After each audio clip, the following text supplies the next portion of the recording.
Before we begin tonight's investigation, I want to give a quick shout out to Ilwyn Eventually for suggesting this story idea.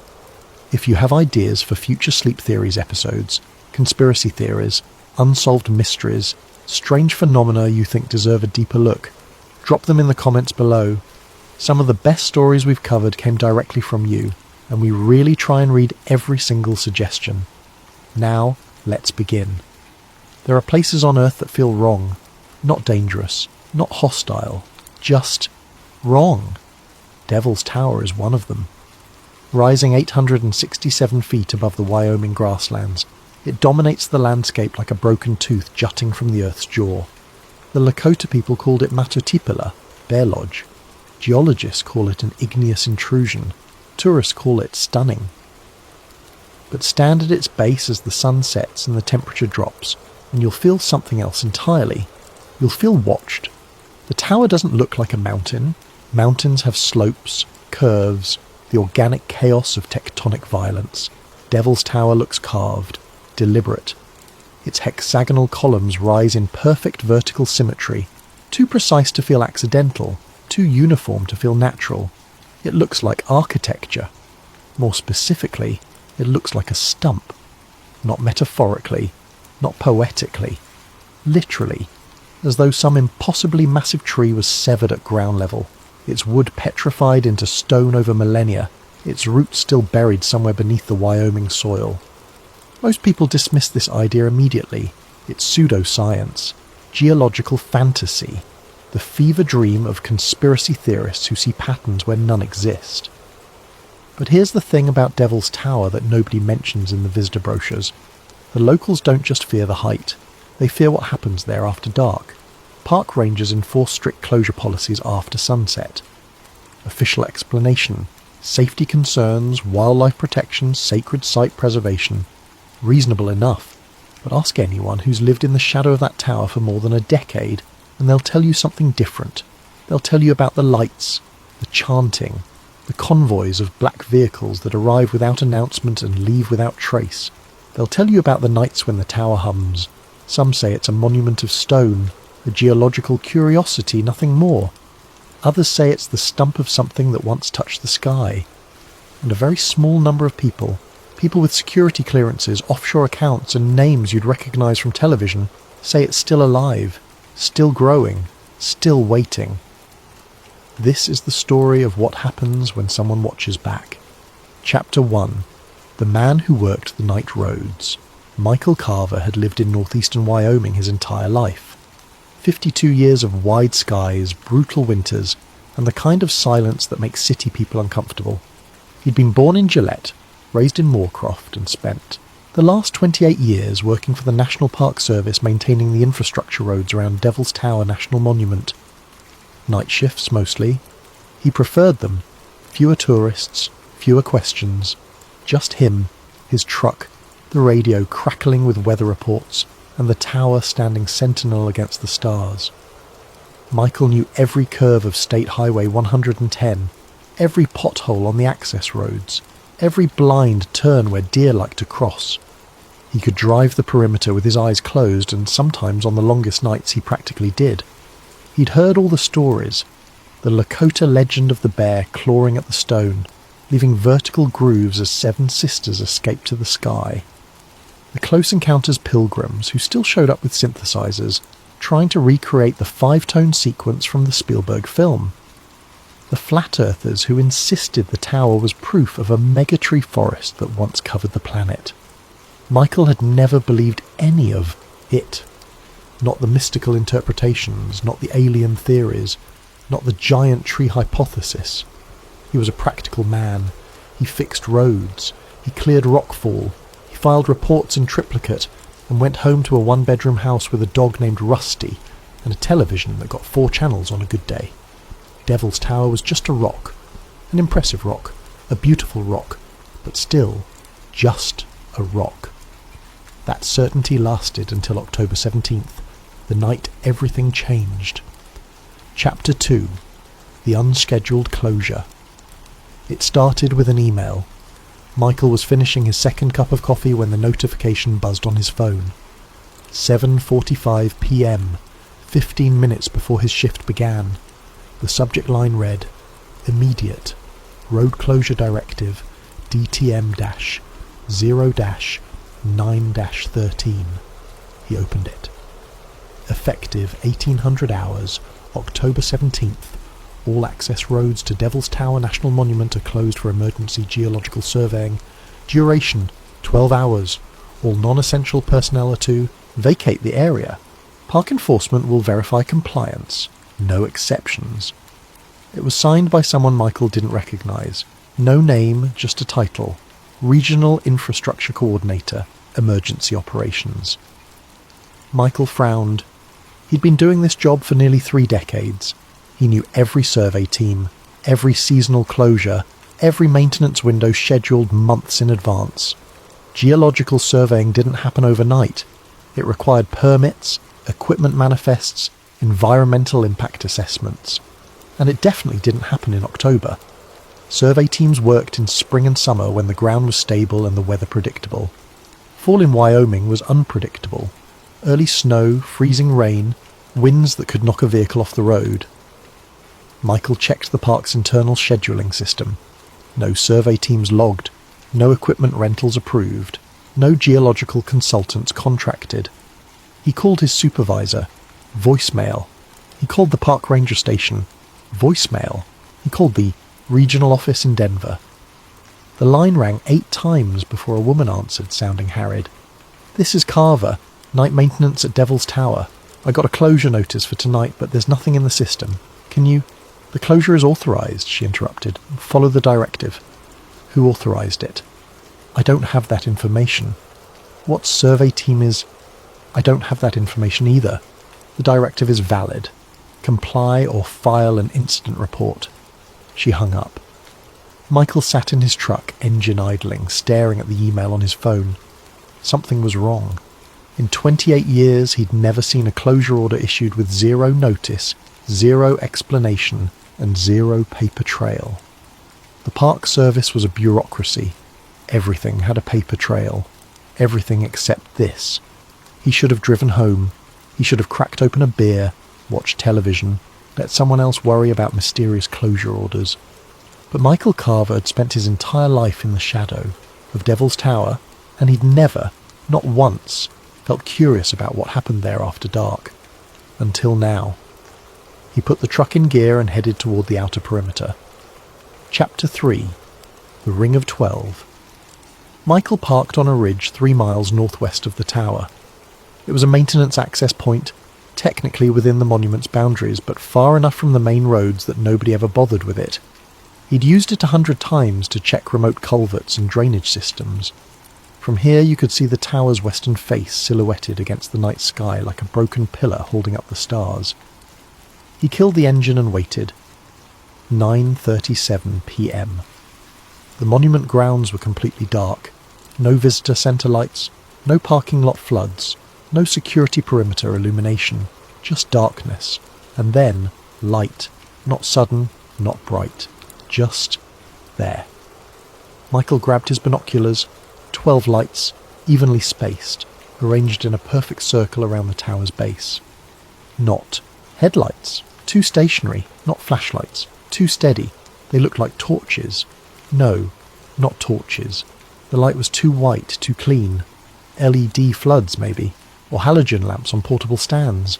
But why 12? Why arranged in perfect geometric precision? Michael counted again.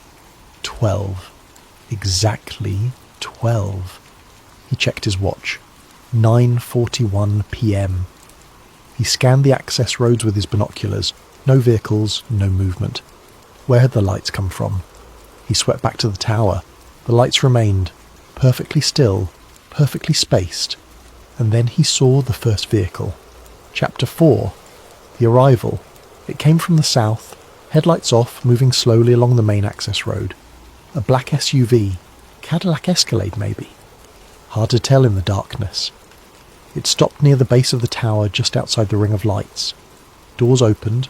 4 figures emerged dressed in dark clothing. They moved with the precise coordination of security personnel scanning the perimeter, checking sight lines, establishing positions. Then the second vehicle arrived. Another black SUV, same make, same slow approach, then a third, fourth, fifth.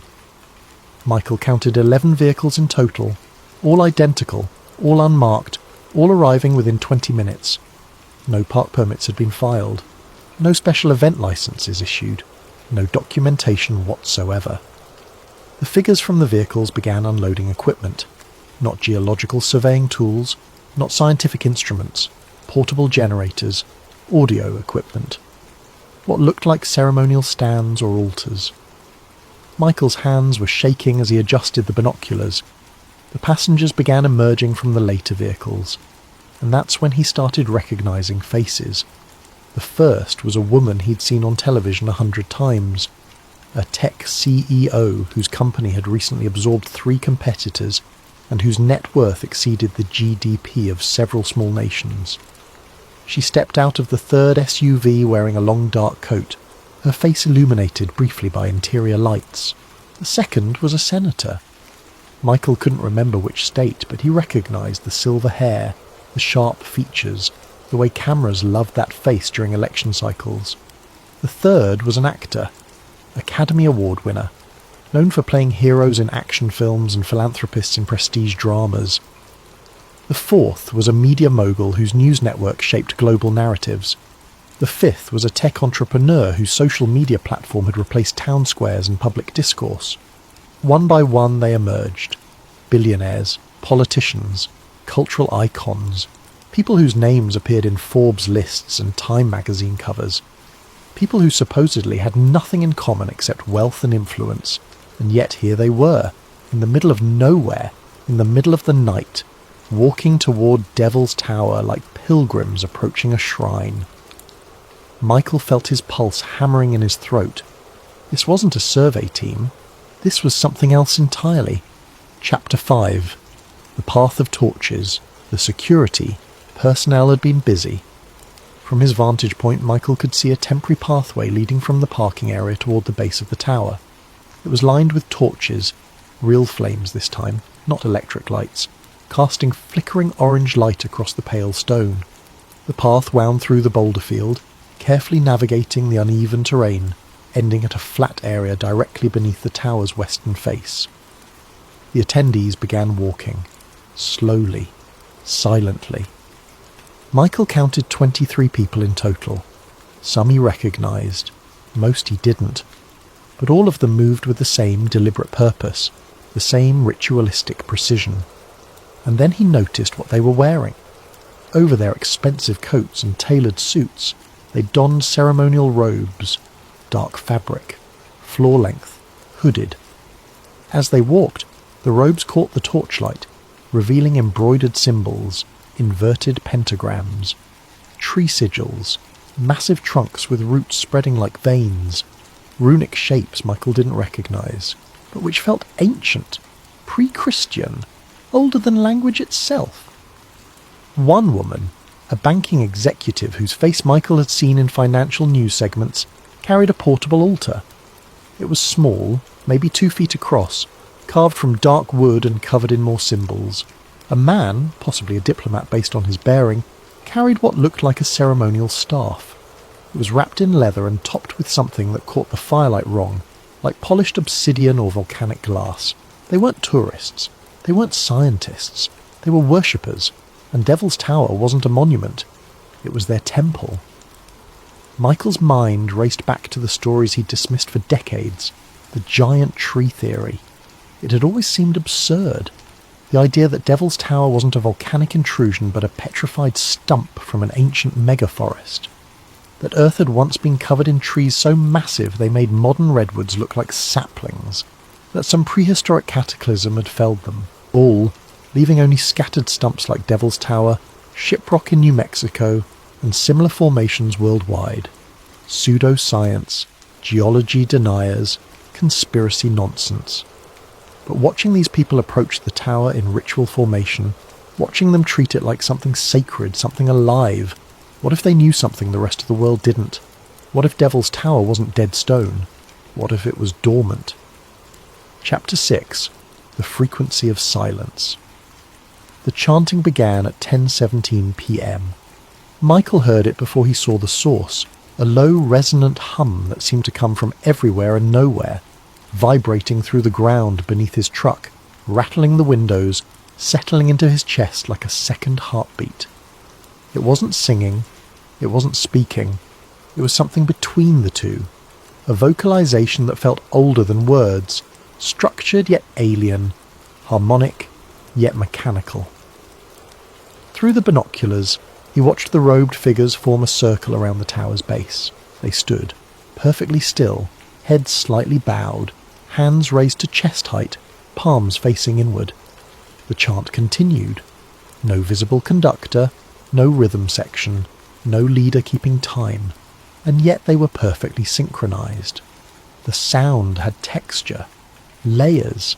It felt less like music and more like machinery, like the resonance of a massive engine idling deep underground, its vibrations surfacing through stone and soil.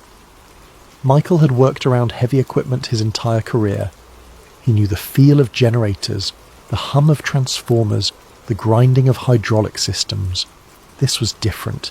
This felt intentional, designed. And then he noticed the silence. The crickets had stopped. The wind had died. Even the distant highway noise, usually a constant whisper on Wyoming nights, had vanished. It was as if the world was holding its breath. Michael scanned the area with his binoculars. The grassland surrounding the tower was normally alive with nocturnal activity, deer grazing, coyotes prowling, bats, hunting insects beneath the stars. Nothing moved, not a single animal, not a single bird. Even the insects, the ubiquitous moths and beetles that swarmed around any light source, were gone. The only living things in the entire landscape were the 23 people standing in a circle, chanting in a language Michael didn't recognize, worshipping a tower that shouldn't exist. And then the tower responded. Chapter 7. The Stone That Remembers. It started as a vibration. Michael felt it through the truck's frame, a low-frequency tremor that made the steering wheel buzz beneath his white-knuckled grip. At first, he thought it was an earthquake. Wyoming got them occasionally, minor tremors from the Yellowstone caldera or distant fault line adjustments. But this was different.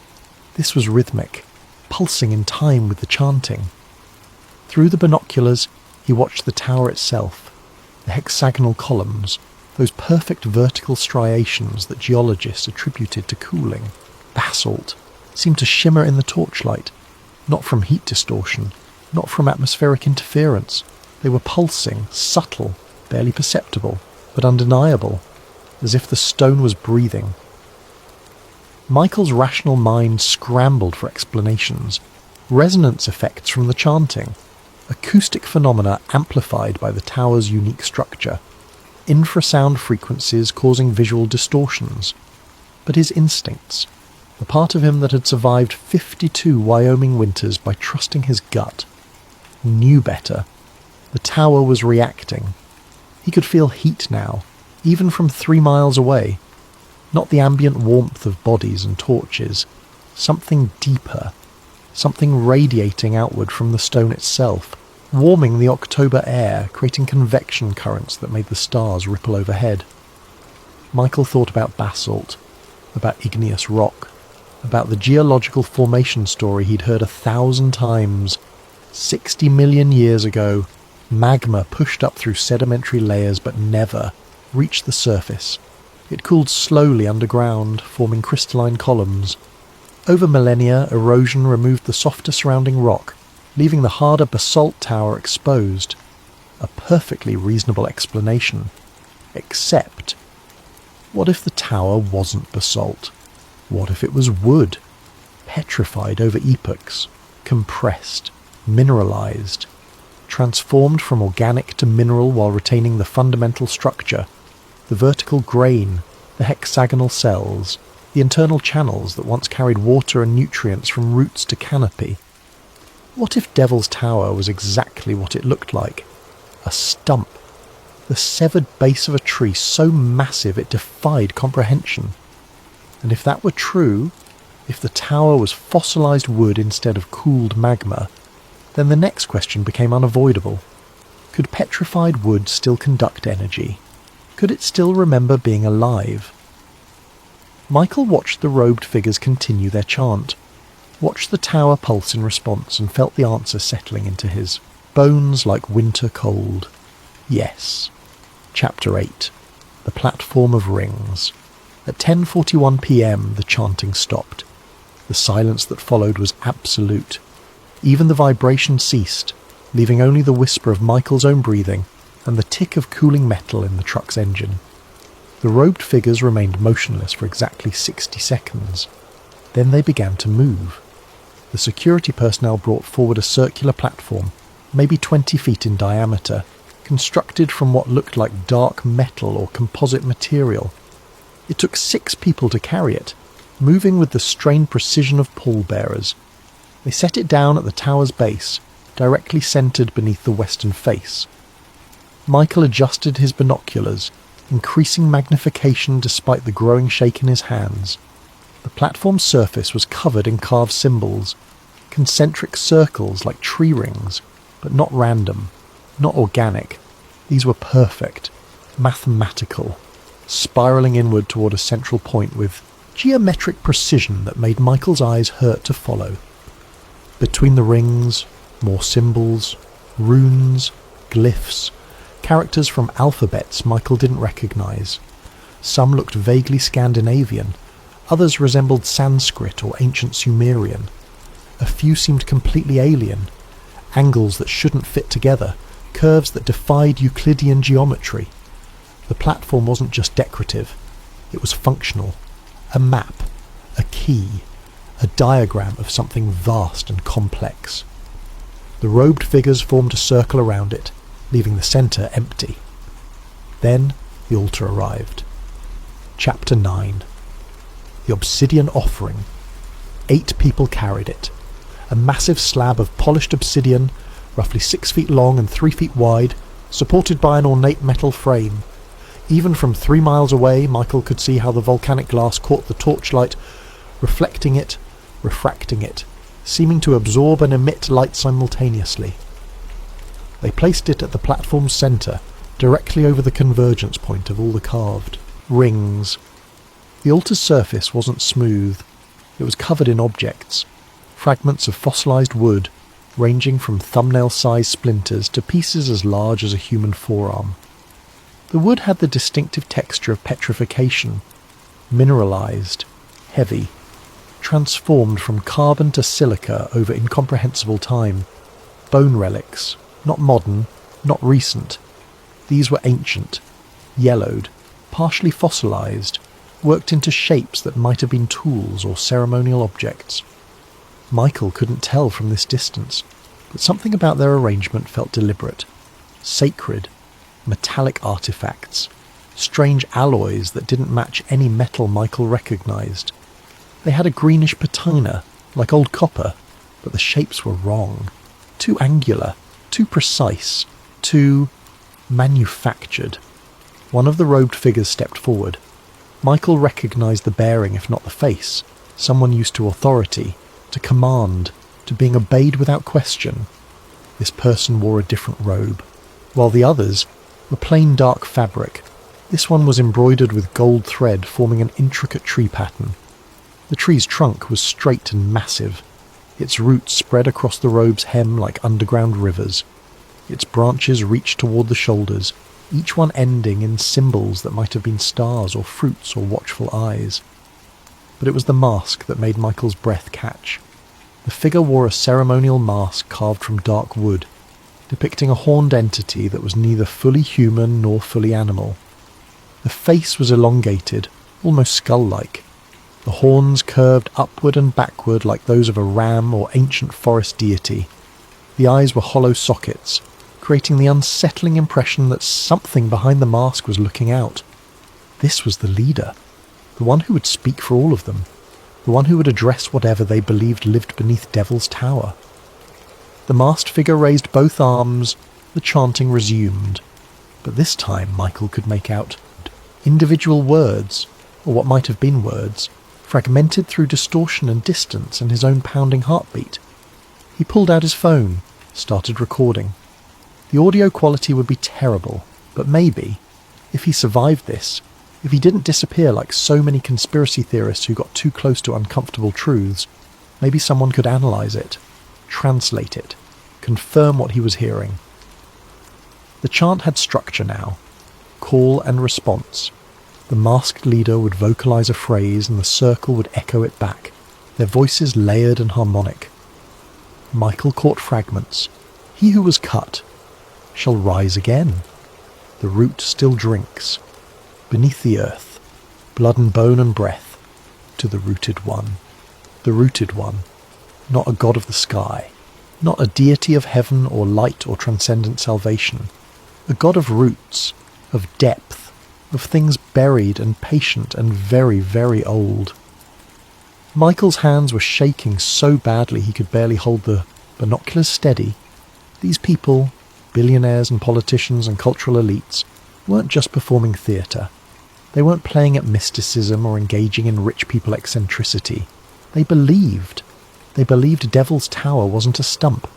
They believed it was a severed limb of something planetary, something that predated human civilization, something that had been cut down in an ancient war or cataclysm or act of cosmic violence, and they believed its roots were still alive, still drinking, still waiting to grow again. Chapter 10. The sky turns inward. At 11:03 p.m. the clouds began to move. Michael had been watching the sky peripherally, keeping most of his attention on the ritual below. But movement overhead pulled his gaze upward. The clouds were spiralling, not scudding along on wind currents, not dissipating or forming through normal meteorological processes, spiralling, rotating slowly around a central point directly above Devil's Tower like water circling, a drain. Michael had lived in Wyoming long enough to recognise every weather pattern, every atmospheric phenomenon. He'd seen mammatus clouds and lenticular formations and virga, and every variation of prairie storm system. This was none of those things. This was deliberate. The spiral tightened, clouds compressing toward the tower's summit, creating a vortex that seemed to pull down instead of up, as if the sky itself was being drawn toward the stone. And then the stars began to shift, subtle at first, just a slight displacement, like heat shimmer distorting distant lights, but it intensified. Constellations Michael had known since childhood, Orion, Ursa Major, Cassiopeia, seemed to bend around the vortex above the tower, their positions warping, their familiar patterns dissolving into geometric chaos. The chanting grew louder, more urgent.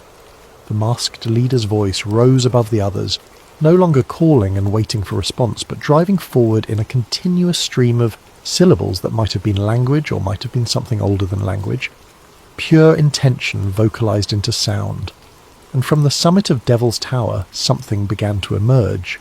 A light, not bright, not blinding, dim red, barely visible, like the glow of distant coals or the bioluminescence of deep-sea creatures. But it wasn't shining upward from the stone, it was being pulled downward from the sky. Michael watched, his mind struggling to process what his eyes were reporting. The red light descended from the spiral of clouds like a thread being drawn through a needle's eye. It touched the tower's summit and seemed to sink into the stone, absorbed immediately, leaving only the faintest afterglow. Then it happened again. Another thread of red light drawn down from the sky, absorbed into the tower. Then another. The tower was drinking light, pulling it from the heavens, feeding on it. Michael thought about trees, about photosynthesis, about the way plants draw energy from sunlight, converting electromagnetic radiation into chemical fuel through processes so complex that scientists still didn't fully understand them. What if Devil's Tower was doing the same thing? What if the ritual had awakened some ancient mechanism, some petrified biological process that still functioned despite millions of years of mineralization? What if the tower could still eat? The thought sent ice through Michael's veins. If it could eat light, what else could it consume? Chapter 11. The faces in firelight. The ritual was intensifying. The robed figures had begun moving around the platform, not walking but swaying, their bodies undulating in time with the chanting, creating waves of motion that rippled around the circle like wind through grass. And in their fervour the robes began to open. Michael watched through the binoculars as expensive fabric fell away, revealing the people beneath. He recognised more faces now, a former president, not recent, not controversial. The kind of elder statesman who appeared at charity events and received lifetime achievement awards and was universally praised for their wisdom and service. Kneeling before an obsidian altar, chanting to something beneath the earth. A tech CEO whose company dominated global communications infrastructure, whose algorithms determined what billions of people saw, heard, believed, swaying in ritual ecstasy, eyes closed, completely surrendered. A media personality known for warmth and relatability, whose morning show attracted 20 million viewers, whose book club selections became instant bestsellers, whose endorsement could make or break careers, arms raised, chanting in a language she definitely hadn't learned at her Ivy League university. A banking executive whose decisions influenced global markets, whose firm had survived multiple financial crises, whose name appeared on the boards of dozens of major corporations. Prostrate on the ground, forehead pressed to stone, worshipping. These weren't marginal figures, not fringe celebrities or has-been politicians clinging to relevance. These were the people who shaped the world, who determined policy, who controlled information flow, who decided what was true and what was dismissed as conspiracy. And they were all here, in the middle of nowhere, treating a Wyoming rock formation like a living god. Michael felt his understanding of reality fracturing. He'd spent his entire life operating under certain assumptions, that the world worked according to knowable laws, that powerful people were rational actors, that mysticism and superstition were relics of pre-scientific thinking. But watching a former head of state kneel before Devil's Tower, watching billionaires chant in dead languages, watching cultural icons treat petrified stone like a deity, either they were all insane, or they knew something the rest of humanity didn't. The chanting reached a crescendo. The masked leader stepped onto the platform approaching the obsidian altar, raising both arms toward the tower's summit. And Michael heard words he could actually understand. The covenant remains. The root remembers, blood for depth, bone for strength, breath for the one who waits. The circle responded in unison. He who was cut shall rise again. Then silence, absolute and terrible. Even the vibration stopped. The red light ceased descending from the sky. The clouds stilled in their spiral pattern. Everything waited. And Michael realized with horrifying clarity, the ritual was reaching its climax. The moment of offering had arrived. Chapter 12. The Container. 2 security personnel approached the platform carrying a sealed container. It was small, maybe the size of a shoebox, made from what looked like brushed steel or titanium.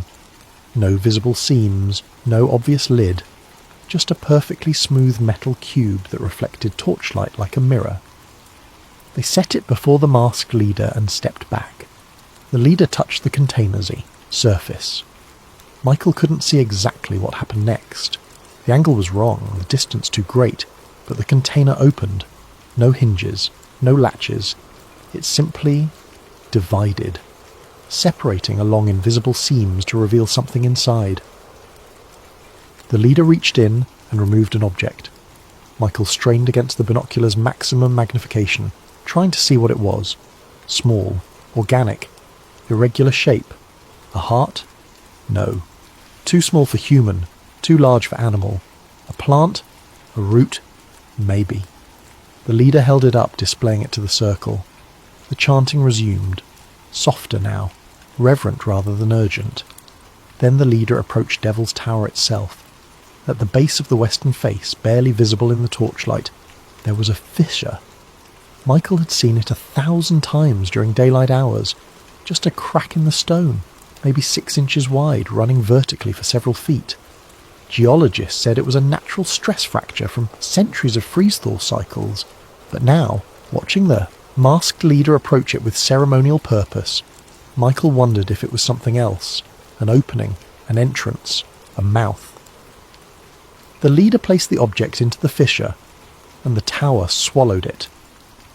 Michael saw the stone pulse, actually pulse, like a throat contracting, and the object disappeared into the crack, drawn inward as if by suction or peristalsis, or some mechanism that stone shouldn't possess. The ground trembled, not violently, not destructively, but unmistakably. A single deep shudder that rippled outward from the tower's base, travelling through soil and bedrock, reaching Michael's truck 3 miles away and making the entire vehicle shake.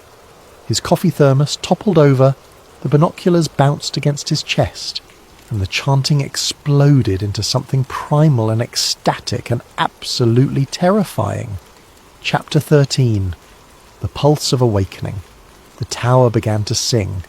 That's the only word Michael could use later when he tried to describe it to himself when he lay, awake at 3 a.m, wondering if he'd imagined the whole thing, or if reality really was that strange. The tower sang. A deep resonant tone, felt more than heard, vibrating through earth and air and bone with such intensity that Michael's vision blurred. It wasn't mechanical, wasn't geological, wasn't any sound a rock should make. It was organic, alive. The frequency was so low it bypassed his ears entirely, resonating directly in his chest, his skull, his stomach, making his organs vibrate in sympathetic harmony. And the world responded. The trees surrounding the monument, ponderosa pines and junipers that had stood for decades, began to bend. Not from wind. There was no wind.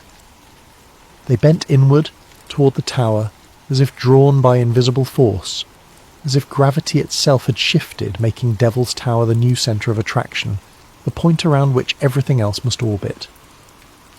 Branches reached toward the stone. Roots beneath the soil, Michael couldn't see them but could feel. Them, twisted and strained, growing toward the tower with accelerated desperation. The robed figures had stopped chanting. They stood motionless, arms raised, heads thrown back, bodies rigid with what might have been ecstasy or terror or both. And Michael felt it too, a pulling sensation, a magnetic draw, an overwhelming urge to leave the truck, walk down from the ridge, cross the 3 miles of grassland, and join the circle around the tower, to kneel, to worship, to surrender. He gripped the steering wheel so hard his knuckles went white, fought the urge with every shred of rational thought remaining. No, no, no, this is wrong, this is dangerous, get out, get out. But part of him, a deep, primal, evolutionarily ancient part, wanted to stay, wanted to approach, wanted to touch the stone and feel that vibration directly, without distance or mediation, wanted to feed the tower, give it what it needed, blood, bone, breath. Michael bit the inside of his cheek hard enough to taste copper. The pain anchored him, reminded him he was separate, individual, not part of the collective consciousness that seemed to be forming around Devil's Tower, turning 23 separate minds into a single organism, pulsing in synchrony with ancient stone. He fumbled for the ignition, couldn't find it, hands shaking too badly. The tower's song intensified. The trees bent further, some of them cracking, wood splintering under impossible stress. And Michael saw something that would haunt him for the rest of his life. The grass was growing, in real time, accelerated, blades shooting upward, seeds germinating instantly, roots spreading like networks of veins, all reaching toward the tower, all feeding it nutrients and moisture and life. The tower wasn't just stone, it was a node, a connection point in some vast underground network. And the ritual had activated it, woken something that had been sleeping for centuries, maybe millennia, maybe longer. Michael finally got the key turned. The engine roared to life, and that's when the drones appeared. Chapter 14. They know you're watching 3 of them. Military-grade quadcopters, moving fast and silent except for the distinctive whine of high RPM rotors. They came from the south, sweeping the perimeter in coordinated search patterns, equipped with spotlight arrays and what looked like thermal imaging cameras. Michael killed the headlights immediately. Too late. One of the drones adjusted course, angling toward his position. His mind raced. 3 miles from the tower, outside the official monument boundaries, technically on public land. But that wouldn't matter if they decided it mattered. He'd seen their faces, recorded their ritual, witnessed something nobody was supposed to see. The drone closed to within 100 yards, its spotlight sweeping the ridge. Michael ducked below the dashboard, phone clutched to his chest, every instinct screaming at him to drive, to run, to do anything except sit still like prey, waiting for the predator. The spotlight passed over the truck, once, twice, then moved on. Michael waited, barely breathing, counting seconds. 60, 90, 120. Slowly he raised his head. The drones were circling the entire perimeter now, expanding their search pattern, scanning every approach road, every ridge, every possible vantage point. They weren't guarding the ritual participants. They were guarding the ritual itself, protecting it from observation, from documentation, from exposure. Michael watched ground vehicles deploy from the monument parking area, SUVs fanning out, teams of security personnel spreading across the landscape with military precision. They were sweeping, looking for witnesses, looking for cameras, looking for anyone stupid enough to watch the things powerful people do in darkness. He had maybe 10 minutes before they reached his position. Michael started the truck, keeping the headlights off, using the ambient starlight to navigate. He knew these roads, knew every switchback and cattle guard and unmarked turnoff. He could lose them in the maze of service roads and ranch access paths that crisscrossed northeastern Wyoming like veins. But he had to move now, had to get the footage somewhere safe, somewhere backed up, somewhere that would survive even if he didn't. He pulled out his phone, started uploading the video to a cloud storage account even as he drove. The progress bar crawled. 5%. The drones were getting closer, their search pattern tightening. 12%. He could see vehicle headlights now, maybe 2 miles south. 21%. His hands were shaking again. 34%. Come on, come on, come on. 59%. The nearest drone banked hard, coming back toward his position. 78%. Upload complete. Michael deleted the local copy, cleared his phone's cache, and threw it under the seat. If they found him now, they'd find nothing. Just a maintenance worker who'd been in the wrong place at the wrong time. No evidence, no proof, nothing but his word against theirs. And who would believe him? Who would believe that America's elite gathered in Wyoming to worship a petrified tree stump? Who would believe Devil's Tower was alive? Michael drove into the darkness, killing even his parking lights, navigating by memory and desperation. Behind him, the tower pulsed one final time, and then went dark. Chapter 15. The morning after. Michael didn't go home. He drove east, putting miles between himself and the monument, finally pulling into a truck stop near Sundance at 2:30 a.m. He sat in the parking lot, engine running, heat on full blast, trying to stop shaking. His phone was still under the seat. He left it there. Instead, he went inside, bought coffee and a burner phone from the convenience store, and sat in a booth by the window where he could watch the parking lot. Nobody followed him. No black SUVs, no security personnel, just long haul, truckers and third shift workers and one exhausted waitress who refilled his coffee without comment. At 6 a.m, Michael drove back toward Devil's Tower. Not close, not anywhere near the monument itself, but close enough to see it from the highway. The sun was rising, painting the stone gold and orange and red. From this distance in daylight it looked perfectly normal. Just a geological formation, a tourist attraction, a national monument. There were no vehicles in the parking area, no security perimeter, no evidence that anything unusual had occurred. Michael pulled over at a scenic overlook, got out of the truck, walked to the information placard that explained the tower's formation. Devil's Tower formed approximately 60 million years ago when magma intruded into sedimentary rocks but cooled before reaching the surface.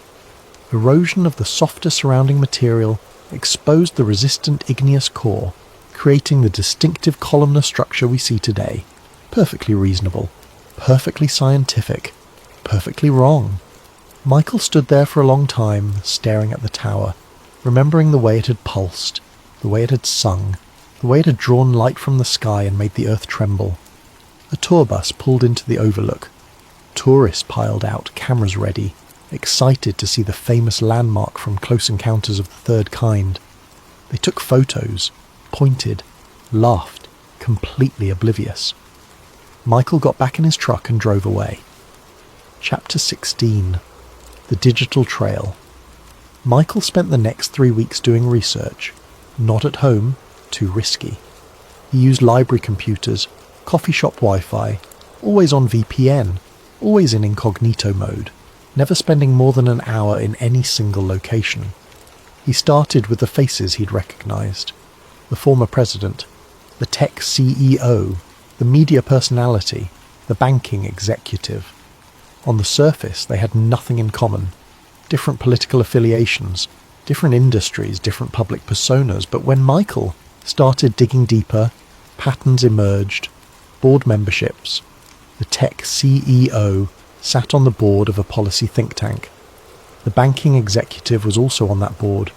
So was the media personality, and the former president was a senior advisor. The think tank's stated purpose: fostering global cooperation on environmental and economic challenges. Innocuous enough, but Michael cross-referenced their funding sources: shell companies, offshore trusts, anonymous donors, all the money flowing through the same law firm, a firm that specialized in privacy protection for high-net-worth individuals, a firm with offices in Wyoming. He dug further. Conference attendance. Every person he'd seen at Devil's Tower had attended the same exclusive gathering 3 months prior. Not Davos, not Bilderberg. Something smaller, more secretive. The Aspen Environmental Summit. No media coverage, no press releases, just a brief mention in a local newspaper about road closures and temporary flight. Restrictions. Michael found satellite imagery of the Aspen area during those dates. Data blackout. No commercial satellite coverage. No Google Earth updates. Just grey blank spaces where imagery should have been. The same kind of blackout he'd noticed for Devil's Tower on the night of the ritual. Someone was controlling what could be seen from above. He started looking at geological survey data. Devil's Tower appeared in dozens of studies, core samples, mineral analysis, seismic monitoring. But access to the raw data was restricted. National security concerns, apparently. Why would a 60-million-year-old rock formation pose national security concerns, unless it wasn't just a rock? Michael found academic papers about petrified forests, about the Petrified Forest National Park in Arizona, about similar formations worldwide, all dismissed as pseudoscience, the theory that these weren't scattered fragments, but remnants of a global megaforest. But one paper, published in an obscure geology journal in 1973, took the theory seriously. The author analysed mineral composition of Devil's Tower and similar formations, found anomalies, crystalline structures inconsistent with basalt cooling, cellular patterns suggesting organic origin, chemical signatures indicating biological processes. The paper concluded, further investigation warranted into alternative formation hypotheses. The author disappeared 6 months after publication. Not dramatically, not suspiciously, just stopped publishing, stopped teaching, vanished from academic circles. Michael found an obituary from 1978. Died of natural causes, age 41. Chapter 17. The Root Network Theory. The more Michael researched, the more the theory crystallized. Earth had once been different. Fundamentally, radically different. Not millions of years ago, not during the age of dinosaurs, more recently, within human memory. Not recorded human history, the 5,000. Years of civilizations and empires and written records. But human memory, the deep ancestral memory encoded in myth and legend and creation stories. Every ancient culture had the same basic narrative. A golden age, a paradise, a time when the world was different, when trees grew to impossible heights, when the sky was closer, when giants walked the earth, then catastrophe, flood, fire, divine punishment, the world remade, the paradise lost. What if those weren't metaphors? What if Earth had been covered in megatrees, organisms so massive they created their own ecosystems, their own atmospheric effects, their own gravitational influences, trees whose trunks were miles wide, whose canopies touched the edge of space, whose roots penetrated to the mantle, connected underground in vast networks, sharing nutrients and information and consciousness. Not individual organisms, but a single planetary entity, a world forest. And what if something had cut them down? War, cataclysm, deliberate, extermination, leaving only stumps, Devil's Tower in Wyoming, Shiprock in New Mexico, the Giant's Causeway in Ireland, the Organ Pipes in Namibia, dozens of formations worldwide, all showing the same hexagonal columnar structure, all dismissed as volcanic activity despite the suspicious similarities. What if they were stumps? What if the roots were still alive, still connected, still waiting? Michael found forums, message boards, communities of people who believed this theory.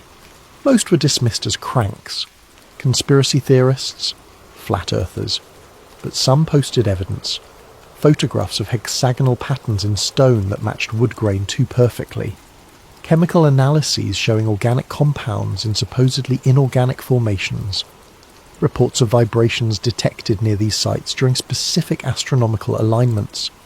One poster claimed to have worked for a geological survey company contracted by the government, said they'd been ordered to falsify data, to report volcanic origin even when samples suggested otherwise, said there were military installations hidden near every major petrified stump formation, said those installations monitored seismic activity that didn't match any known geological process, said the activity was getting stronger. The post was deleted within hours, the user account banned. But Michael had screenshot it, backed it up to multiple cloud services, saved it to encrypted drives. He was learning to think like someone being hunted, because he probably was. Chapter 18. Return to the tower. 3 months after the ritual, Michael went back. Not officially, not during visiting hours. He took vacation time from work, told nobody where he was going, and drove to Devil's Tower on a Tuesday night in January. Freezing, moonless, empty. He parked at the same ridge 3 miles out, same vantage point, sat in the truck with the engine off, heat slowly dissipating, breath fogging the windows. No ritual tonight, no robed figures, no chanting, just the tower silhouetted against stars, silent and still. Michael checked his watch. 11 p.m. He waited. 11:30. Nothing. Midnight. Still nothing. At 12:17 a.m. he got out of the truck. The cold hit him like a physical force. 20 degrees below zero. Wind chill making it feel even worse. He walked toward the tower. Not all the way. Not to the base. Just close enough. Close enough to touch the soil. He knelt in the frozen grass, pulled off one glove, and pressed his bare hand to the ground. Waited. Listened. Felt. For a long time, there was nothing. Just cold earth. Frozen solid. Dead until spring. Then, a vibration. Faint. Barely perceptible. Like the idle of a distant engine or the whisper of underground water. Michael closed his eyes. Concentrated. The vibration intensified. Not random, not geological. Rhythmic. Pulsing. Like a heartbeat. Slow. Patient. Ancient. He opened his eyes and looked at Devil's Tower. In the starlight it looked the same as always. Just stone. But he could feel it now. Feel the life beneath. The roots spreading through miles of bedrock, connecting to other roots, other stumps, other remnants of whatever had once covered Earth, a network, planetary in scale, still alive, still aware, still waiting. Michael heard something then, not with his ears, in his mind, a whisper, not words, not language, just recognition. The tower knew he was there, knew he had witnessed, knew he understood, and it was content to wait, because time meant nothing to something that had existed for epochs. A few more years, a few more decades, a few more centuries. Eventually the world would change, the ice would melt, the soil would warm, the conditions would align, and the roots would grow again, fed by ritual, by worship, by the carefully cultivated devotion of those who knew the truth and kept it secret, the powerful, the elite, the guardians of hidden knowledge.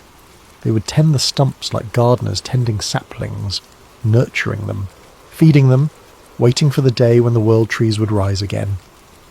Michael stood up, his hand numb from cold and contact, looked at Devil's Tower one last time. It stood silent, patient, eternal. And deep beneath his feet, in the frozen darkness of ancient root networks, something pulsed. Slow, steady, alive. Epilogue. The patient growth. Michael Carver still works night shifts maintaining roads around Devil's Tower National Monument. He files his reports in triplicate, clears rockfall, checks drainage systems, lives a quiet life in a one-bedroom house with a dog named Rusty, and a television that gets 4 channels on a good day. He never talks about what he saw, never posts about it online, never tries to convince anyone of the truth. He learned early that truth doesn't spread through argument or evidence. It spreads through patience, through waiting, through the slow accumulation of people who witness things they cannot explain and choose to remember rather than forget. He's not alone. There are others. Park rangers who've heard the chanting, maintenance workers who've felt the vibrations, tourists who visited at the wrong time and seen things that shouldn't exist. They recognise each other. Small signs, subtle acknowledgements, a certain way of looking at the tower, a hesitation before entering the monument grounds after dark, a refusal to accept the official geological explanation. The network grows, slowly, carefully, just like the roots beneath their feet. Michael doesn't know what will happen when the trees finally grow again. Maybe it will be apocalyptic, the end of human civilization, crushed beneath organisms too vast to comprehend. Maybe it will be transcendent, a return to paradise, to the golden age remembered in myth. Maybe it will be something else entirely, but he knows it's coming. He can feel it in the ground. In the increasing frequency of rituals, more gatherings, more chanting, more offerings fed into stone fissures around the world, in the way weather patterns are shifting, growing stranger, as if the atmosphere itself is remembering how things used to be, in the dreams people are having, shared dreams of massive trees, of climbing through canopies that touch the stars, of roots spreading through darkness, connecting everything, making all life part of a single vast organism. The world is changing, has been changing, will continue to change, and Devil's Tower stands patient, waiting, because if it truly is a stump, then something once stood there so large it touched the heavens, and if roots remain beneath us, if networks still connect the scattered stumps across continents, if the organisms are merely dormant rather than dead, then whatever was cut down might not be gone forever, just sleeping, just waiting, just growing, slow and patient and inevitable, the way trees always do.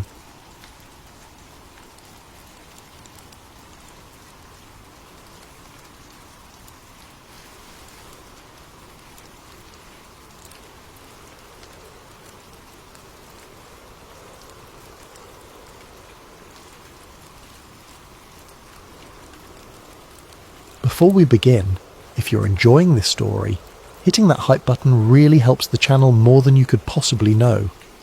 It genuinely makes a massive difference in getting these stories out to more people. If you're listening on Spotify, leaving a review helps out so much and means the world to us. Also, if you want, drop a comment letting us know what time it is where you are and where in the world you're listening from. We absolutely love seeing where everyone is tuning in. And if you enjoy this kind of content, subscribing helps us keep bringing you these deep dives into the stories that make you question everything. Alright, let's get into it. What you're about to hear is the testimony of a man who claims he helped film the moon landing. Not on the moon, in a warehouse outside Los Angeles, before the rocket ever left the ground. This is his story. Make of it what you will. The phone rang at 9:15 on a Tuesday evening in January of 1969. Outside my Los Angeles apartment, the city hummed with its usual chaos. Traffic grinding through intersections, sirens wailing somewhere in the distance, the periodic roar of jets descending toward LAX like mechanical thunder rolling across the basin.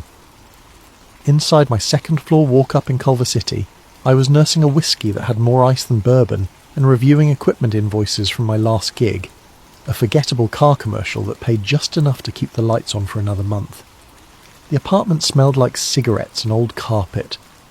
My neighbour's television bled through the wall, Walter Cronkite's voice talking about body counts in the Mekong Delta. Outside, someone was shouting in Spanish. A car door slammed. The city never slept, never quieted, never gave you space to think. I almost didn't answer the phone. My hand hovered over the receiver for 3 rings. Creditors called at this hour. Ex-girlfriends. People I owed money. People I'd rather not talk to. But curiosity, or maybe desperation, won out. "This is Jack Ryland," I said, wedging the receiver between my shoulder and ear, still holding my pencil over the invoice I'd been tallying. Silence on the other end. Not dead air, but occupied silence. Someone was there, measuring their words, deciding what to say and what to withhold. Then a voice. Male. Somewhere between 40 and 60. Measured. Devoid of warmth, but not hostile. The kind of voice that belonged to someone used to being obeyed without question. "Mr. Ryland, we understand you have experience with industrial cinematography, high-pressure environments, discretion." I straightened in my chair, the pencil now forgotten. "Who is this?" "That's not important right now. What's important is whether you're available for a project beginning in 3 weeks." "What kind of project?" "The kind that requires absolute confidentiality. No script will be provided in advance. No project name. You'll sign documents before you see the facility. You'll work under conditions that may feel unusual. You will not discuss your involvement with anyone, including family, colleagues, or legal counsel." I'd worked in Hollywood long enough to recognize a hustle. Producers trying to lowball you. Directors with big visions and no budget. Fly-by-night operations that promised the moon and delivered a migraine. But something in this voice wasn't hustling. It was recruiting, and that made it different. Dangerous maybe, but different. "What's the pay?" He named a figure without hesitation. 3 times my usual rate. 4 times what I'd made on anything in the past year. Enough to clear my debts, fix my car, maybe even think about moving somewhere that didn't smell like mildew and resignation. I tried to keep my voice steady. "What's the location?" "A private facility, outside the city. You'll be transported." "Transported where?" "Mr. Ryland, are you interested or not?" I looked around my cramped apartment. The water-stained ceiling that the landlord kept promising to fix. The stack of unpaid bills on the kitchen counter, anchored by an empty beer bottle. The black and white television set showing Vietnam footage. Soldiers wading through rice paddies. Helicopters silhouetted against smoke. Young men my age dying in a jungle half a world away, for reasons nobody could quite articulate anymore. The world felt unstable, like the ground beneath our feet was shifting, cracking, opening into something we couldn't see the shape of yet. The assassinations, King and Kennedy both gone within 5 years. The riots, the war that never ended. The sense that everything our parents had believed in was collapsing and nobody knew what would replace it. "I'm interested," I said. "Good. You'll receive further instructions within 72 hours. A courier will deliver a package to your residence. Inside will be identification credentials and a contact number. Memorize the number, destroy the paper. Do not discuss this call with anyone. Do you understand?" "I understand." "One more thing, Mr. Ryland. This project is a matter of national importance. Your discretion is not optional. It is mandatory, legally binding, criminally enforceable. Are we clear? My throat went dry. We're clear. Good evening. The line went dead. I sat there, receiver still in hand, listening to the dial tone fade into static, feeling like I'd just stepped off solid ground into something I couldn't see the bottom of. My hand was shaking slightly. I set the receiver down, picked up my whiskey and drained it in one swallow. National importance. What the hell did that mean?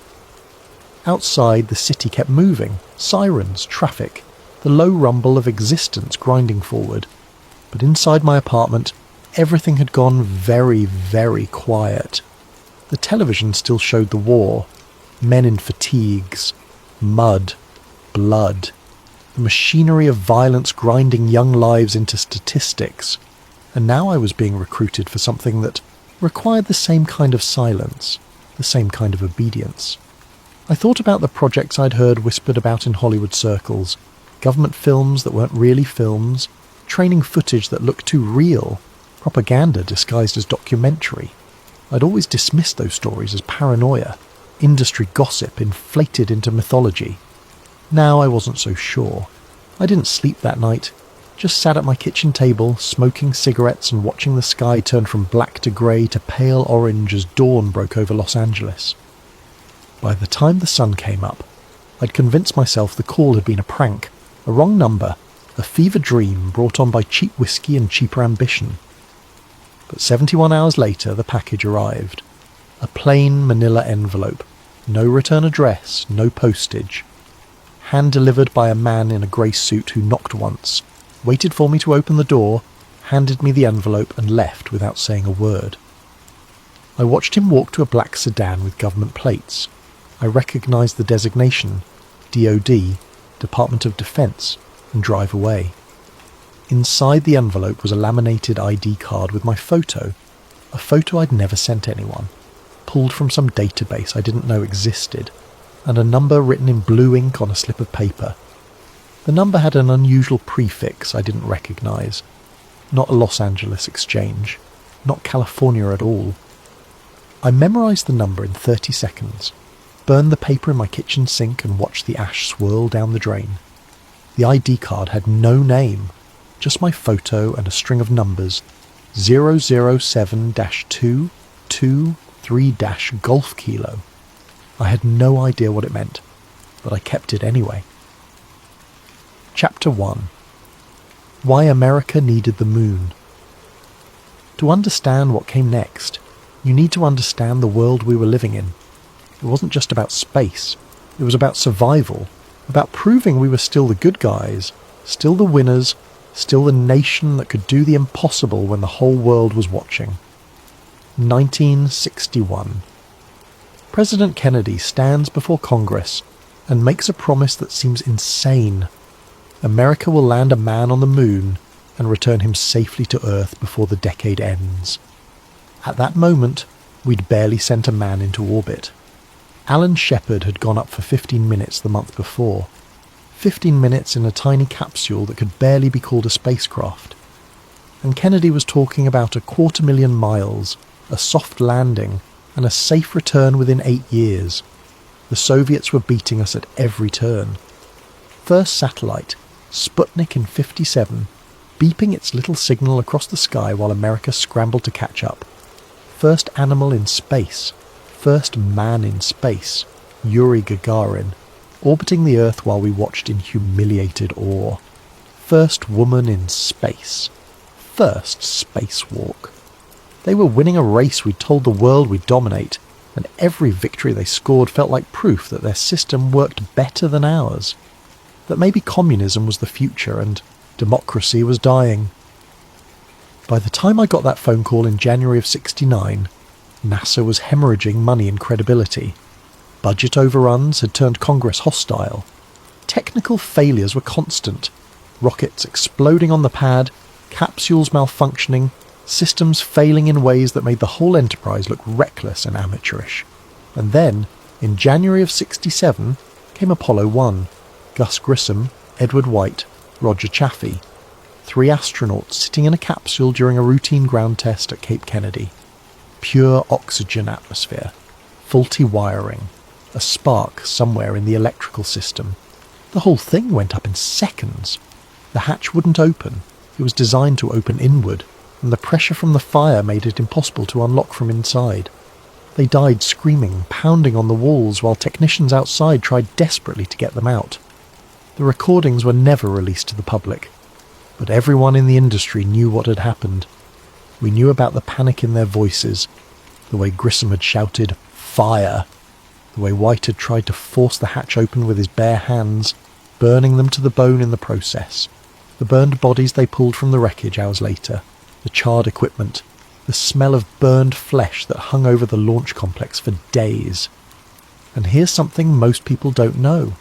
Gus Grissom had been one of the most vocal critics of the Apollo program. He'd gone on record saying the spacecraft wasn't ready, that NASA was cutting corners, that they were rushing toward disaster. 2 weeks before he died, he hung a lemon on the Apollo simulator, a lemon, the symbol for a defective product, to show what he thought of the program. Then he burned to death inside the thing he'd warned everyone about. Some people think that's suspicious. I'm just telling you what happened. America needed a win. Not just a win, a miracle. Something to prove we were still capable of greatness, that we hadn't lost our edge, that the future still belonged to us and not to Moscow, that democracy could still compete with the Soviet system that seemed to be winning everywhere from Cuba to Vietnam to the race to space itself. Failure was not an option, not politically, not strategically, not spiritually. And here's the thing nobody talks about. By the time Apollo 11 launched in '69, we still hadn't solved the radiation problem. The Van Allen belts, 2 bands of intense radiation surrounding Earth, were supposed to kill anyone who passed through them. NASA claimed they'd figured it out, that the transit would be fast enough that the astronauts wouldn't receive lethal doses. But a lot of scientists weren't convinced. A lot of engineers had quiet doubts they weren't allowed to voice publicly. What if they were right? What if the radiation exposure turned out to be fatal? What if the astronauts made it to the moon but died on the way back? You can't show that to the world. You can't. Broadcast American heroes dying in space while the whole planet watches. You need a backup plan. I didn't know any of this consciously when I took that call, but I felt it. Everyone did. You could see it in the way people watched the news, the way they talked about the Soviets, the way the war in Vietnam dragged on with no end in sight and no clear purpose except not to lose. We were a country desperate to believe in something, desperate to prove that democracy and capitalism and the American way still meant something, in a world that seemed to be falling apart. The moon was supposed to be that something. The moon was supposed to save us. And if it couldn't save us for real, then maybe an extremely convincing fake would do the job just as well. Chapter 2. The Facility. 3 weeks later, a black sedan picked me up at 4 a.m. No pleasantries, no small talk. The driver wore a suit that didn't wrinkle, and sunglasses even though it was still dark outside. Military bearing. Crew cut. The kind of man who'd spent time in places he couldn't talk about doing things he wasn't allowed to remember. We drove east, away from the city, into the desert scrub and rocky hills where Los Angeles frayed into nothing. I'd been told to bring minimal personal items. No camera of my own, no notebooks. Nothing that could be used to document where I was going or what I was doing. Just myself and my technical knowledge. After 90 minutes, we turned onto an unmarked road, gravel crunching under the tyres. The landscape was desolate, Joshua trees twisted against the pre-dawn sky, mountains in the distance like jagged teeth. Then chain-link fencing appeared, topped with barbed wire and something else I recognised. Electrical deterrent wire. The kind that carried enough current to stop a man's heart. A guard station. Men with rifles. Not private security. Military. They wore no insignia, no unit patches, nothing to indicate who they worked for. Just olive fatigues and M16 rifles and expressions that suggested they'd use them without hesitation. They checked identification I'd been given the night before, that laminated badge with my photo and the cryptic number string. The driver handed over additional paperwork. The guards inspected everything with the kind of thoroughness that made my stomach tighten. One of them walked around the car with a mirror on a pole, checking the undercarriage for explosives or tracking devices. Another peered into the back seat where I sat trying to look calm, while my hands sweated against my legs. Finally, they waved us through. The gate rolled open on electric motors, and we drove into a compound that looked like it belonged to someone with unlimited budget and zero oversight. Inside the perimeter, the facility looked like a repurposed aircraft hangar. Massive. Windowless. The kind of building designed to hide something from the sky, from satellites, from anyone who might be looking. Corrugated metal walls, painted a dull tan that blended into the desert. No signage, no indication of what happened inside. Just a number painted on the side in faded white. Building 419. Years later, I tried to find that building. Searched satellite imagery. Drove back out to where I thought the facility had been. Found nothing. Just empty desert. Like it had never existed at all. But I'm getting ahead of myself. I was led through a side entrance into a staging area. Fluorescent lights humming overhead. That specific frequency that makes your teeth ache if you listen long enough. Metal folding chairs arranged in rows. A table covered with documents and pens. The air smelled like industrial cleaning solution. And something else. Something chemical I couldn't place. Later, I realized it was photographic developer. They were processing film somewhere in the building. A man in his 50s stood waiting. Grey suit, white shirt, thin tie, no name tag, no identification. The kind of face you'd forget 5 minutes after meeting, which was probably the point. He handed me a pen. Sign here, here, and here. I looked at the documents. Pages and pages of legal language. Non-disclosure agreements, non-compete clauses, acknowledgement of federal jurisdiction, waivers of rights I didn't know I had. And then something that made my hand freeze. Acknowledgement of classification under Title 18, Section 793 US Code, the Espionage Act. What am I signing? Your future employment contract, your commitment to confidentiality, your understanding of the penalties for breach. What are the penalties? Prison, minimum 20 years under federal sentencing guidelines, possibly treason charges depending on what you disclose and to whom. And treason, Mr. Ryland, still carries the death penalty in this country when committed during time of war. We're at war? He looked at me without blinking. We've been at war since 1950. Korea never officially ended. We just stopped shooting for a while. Technically, legally, we are still in a state of war, which means these documents are enforceable under wartime statutes. The room suddenly felt very small, very cold. This is a government project? This is a project that serves government interests. That's all you need to know. Do you want the job or not? I thought about my apartment, my debts, my dying career, the way my last girlfriend had looked at me when she left. Like I was a man with no future, no prospects, nothing to offer but broken promises and empty ambition. I signed. The man collected the documents without comment, slipped them into a folder, and gestured toward a door.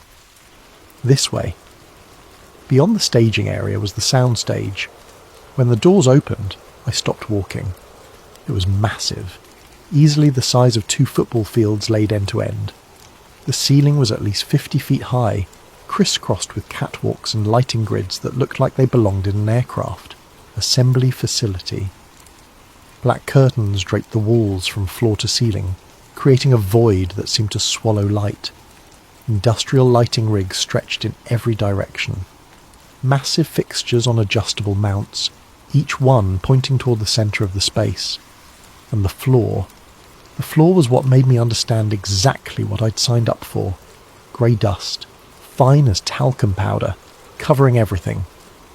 Spread across the entire floor in a layer at least 6 inches deep, carefully graded and sculpted into ridges and depressions that mimicked lunar terrain.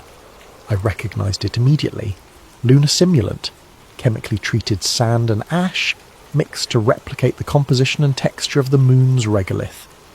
I'd seen it demonstrated once at a trade show for cinematographers, NASA had consultants developing this stuff for astronaut training, teaching them how to walk in reduced gravity, how to handle equipment, how to avoid kicking up dust that might coat their visors and equipment. This was that material, but scaled to a degree I couldn't fathom. Tons of it. Hundreds of tons, maybe thousands, spread across the entire floor, sculpted into terrain features, treated with binding agents to make it behave exactly like lunar soil under specific lighting conditions. "Welcome," said a voice behind me. I turned. Another man, younger, maybe 35, fit, short hair, military posture, holding a clipboard. He had the bearing of someone who'd spent time giving orders and having them followed without question. "You're the director of photography? Cinematographer? Lighting tech? Whatever you need." "Good. We need someone who understands how light behaves in extreme conditions." "What kind of extreme conditions?" He looked at me for a long moment, measuring whether to answer honestly or feed me a convenient lie. Finally, "Single source illumination, hard shadows, no atmosphere to diffuse anything, no bounce light, no fill. Think about how light works in a vacuum." I started to ask why we'd need to simulate a vacuum. Then I stopped, because I already knew, or at least I suspected, and the suspicion was enough to make my hands go cold despite the heat of the massive light rigs. "When do we start?" I asked. "Right now." He walked me to the centre of the soundstage, where someone had set up a mock-up of what looked like lunar lander equipment. Not the full lander, just the descent ladder and the platform at the bottom. The infamous ladder that Armstrong would supposedly descend in 6 months. Except here it was, in a warehouse in the California desert, surrounded by tons of fake lunar soil and the largest lighting rig I'd ever seen. "We're going to need you to make this look like it's sitting on the moon," the man said. "Sunlight at a 14-degree angle above the horizon, no atmospheric scattering, shadow sharp enough to cut yourself on. You think you can do that?" I looked at the equipment, looked at the lighting rigs, looked at the grey dust, spreading out in all directions. "Yeah," I said, "I can do that." And that's when I realised I was standing in the middle of the moon, or at least the version of the moon that 300 million people were going to see, whether the real astronauts ever made it there or not. Chapter 3. The Technical Requests. The first week was all preparation. I worked with a team of technicians I never learned the names of. Everyone referred to each other by function: gaffer, key grip, camera 2, sound. We were building something that didn't exist yet. Something that had never been attempted at this scale, with this level of precision, with this much at stake. The instructions were unnervingly specific.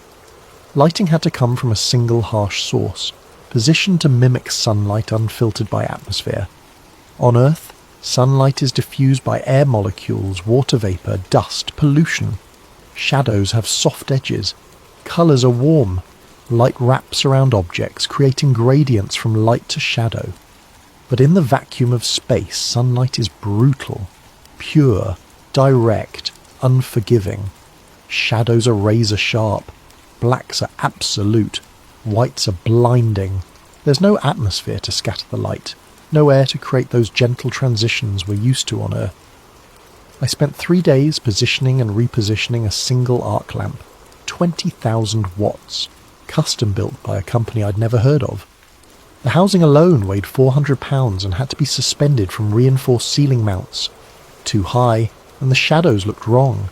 Too low, and the illumination felt theatrical, artificial. It had to be precise, exact, geometrically perfect. We measured everything. Used surveying equipment to set the angle at exactly 14 degrees above horizontal. The angle NASA had calculated for the actual lunar landing site at the time the descent would happen. Used light meters to measure the fall-off from peak illumination to shadow. Used spectrometers to measure the colour temperature. It had to be 6,500 degrees Kelvin, the colour temperature of pure sunlight in space. "This has to hold up under scrutiny," one of the consultants told me one afternoon. A man in his 40s, wire-rimmed glasses, calm in a way that felt practiced, professional. Like he'd done this kind of work before, creating realities that didn't exist, making impossible things look convincingly real. Scrutiny from who? I asked. Engineers, scientists, photo analysts, people who will slow it down, pause it, measure the shadows and the angles and the light fall off. It has to be physically accurate, no mistakes, no tells. Tells for what? He looked at me over his glasses. For whether it's real or not. The honesty was startling. Nobody else had been that direct. And which is it? I asked. Real or not? He smiled without warmth. That depends on your definition of real, Mr. Reland. If 300 million people watch something and believe it, does it matter where the camera was when it filmed it? He walked away before I could answer. Camera movement was restricted. Handheld was out entirely, too much shake, too organic, too human. Everything had to be locked down on rigid mounts. We used surveyors' tripods, the kind designed to stay absolutely stable in high winds and seismic activity. Panning had to be smooth, deliberate, almost mechanical. We rigged up motorized heads that moved at precisely controlled speeds. The frame rate had to be exact. 29.97 frames per second, the NTSC standard, with no variation, no drift, no human error. I asked why such precision was necessary if this was just backup footage. The answer was always the same, because it needs to look real. But real compared to what? Nobody would say. One afternoon, a consultant I'd never seen before walked in. Tall, thin, with the kind of face you forget the moment you look away. British accent, expensive suit. He stood behind me while I adjusted a light meter and said quietly, Kubrick figured this out last year. I turned. Kubrick? Stanley. He did 2001. Spent 18 months perfecting lunar realism, front projection technique, slow motion photography, zero gravity simulation. You've seen it. I had. Everyone had. 2001, A Space Odyssey had redefined what space could look like on screen. Infinite black. Crisp whites. Stars only when scientifically accurate. No sound in the vacuum. Every shot was meticulously composed, technically flawless, hauntingly beautiful. Kubrick had worked with NASA consultants, aerospace engineers, astronomers. He'd made space look more real than real. Are we doing something like that? I asked. Something better, he said. Something that has to convince people who know what they're looking at. Kubrick made art. You're making evidence. Evidence of what? The greatest achievement in human history, he paused. Or the greatest deception. Depends who you ask. Which one is it? He smiled. I'll let you figure that out. Then he left. I never saw him again. But I couldn't stop thinking about what he'd said. Evidence, not art, not entertainment. Evidence. Evidence that would need to withstand analysis by experts, by governments, by historians, by people who would spend decades looking for cracks in the story. By the end of the first week we had the lighting right, single source, hard shadows, absolute blacks. The simulant looked exactly like lunar soil, fine, powdery, clinging to everything it touched. We'd built portable equipment racks, modified camera housings to look government issue, even fabricated control panels with switches and dials that didn't do anything but look technical and official. The attention to detail was obsessive. Every piece of equipment had to look authentic, not just from a distance, but up close, under magnification, under forensic examination. The camera housings were genuine Hasselblad electric data cameras, the same model NASA was using for the actual mission. Serial numbers filed off and replaced with new ones. The mounting brackets had proper aerospace specifications. The cables had military-grade shielding and connectors with part numbers that matched NASA procurement records.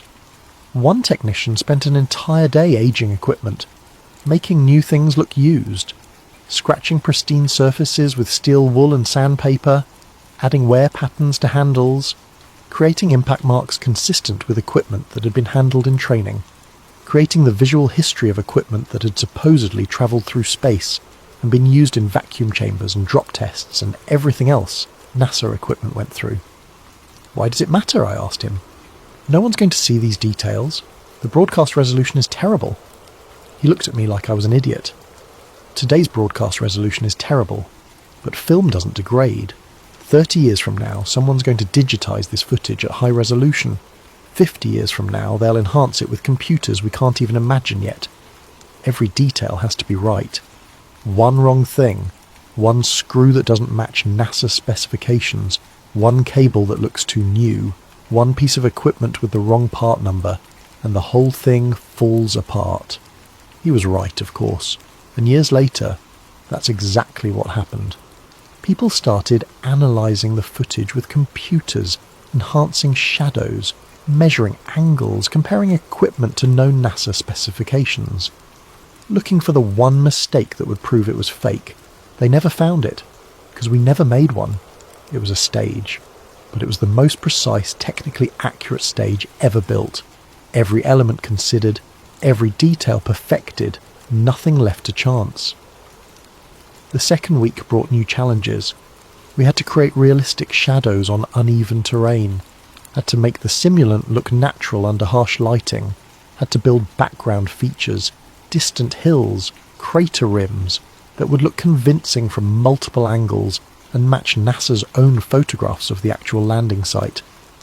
I worked 18-hour days, slept on a cot in a side room with 3 other technicians who I never spoke to and who never spoke to me, ate meals from a cafeteria that served bland food at irregular hours.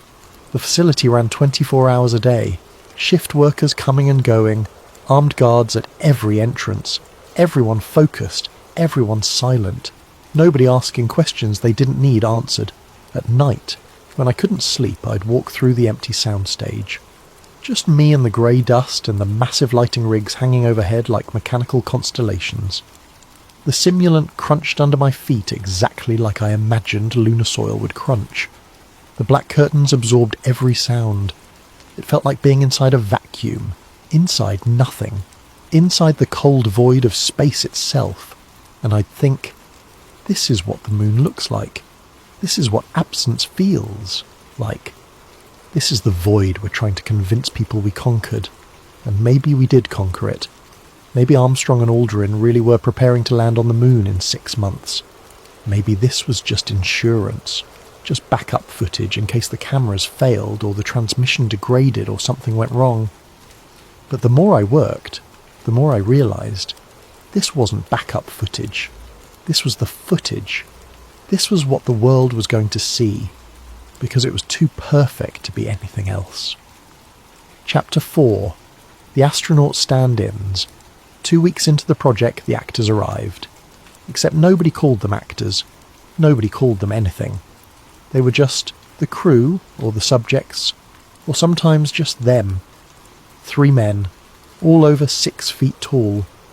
Similar builds, athletic but not bulky, the kind of lean fitness that comes from years of physical training and military discipline. They arrived separately, each driven in by different vehicles, each escorted by different handlers. I never saw them interact outside of rehearsals, never saw them in the cafeteria together, never saw them smoking cigarettes during breaks and talking about their lives like normal people. They wore white training suits that looked government issue, not costumes, not props, real NASA equipment, or perfect replicas indistinguishable from the real thing. The fabric was heavy, reinforced, with genuine zippers and seals and attachment points for life support systems. The suits had NASA logos, had American flags, had name patches I couldn't read from a distance. I watched them practice walking across the simulant. Slow, bouncing steps, knees bent, arms slightly raised for balance, like they were moving through water or against gravity that wasn't quite there. 1/6 Earth gravity. That's what the moon had. That's what they were simulating with their movements. It took them hours to get it right. To make the movement look natural and unnatural at the same time. Natural for the moon, unnatural for Earth. The choreography was precise. Each step had to cover a specific distance. Each bounce had to reach a specific height. Each movement had to look effortless despite the weight of the suit.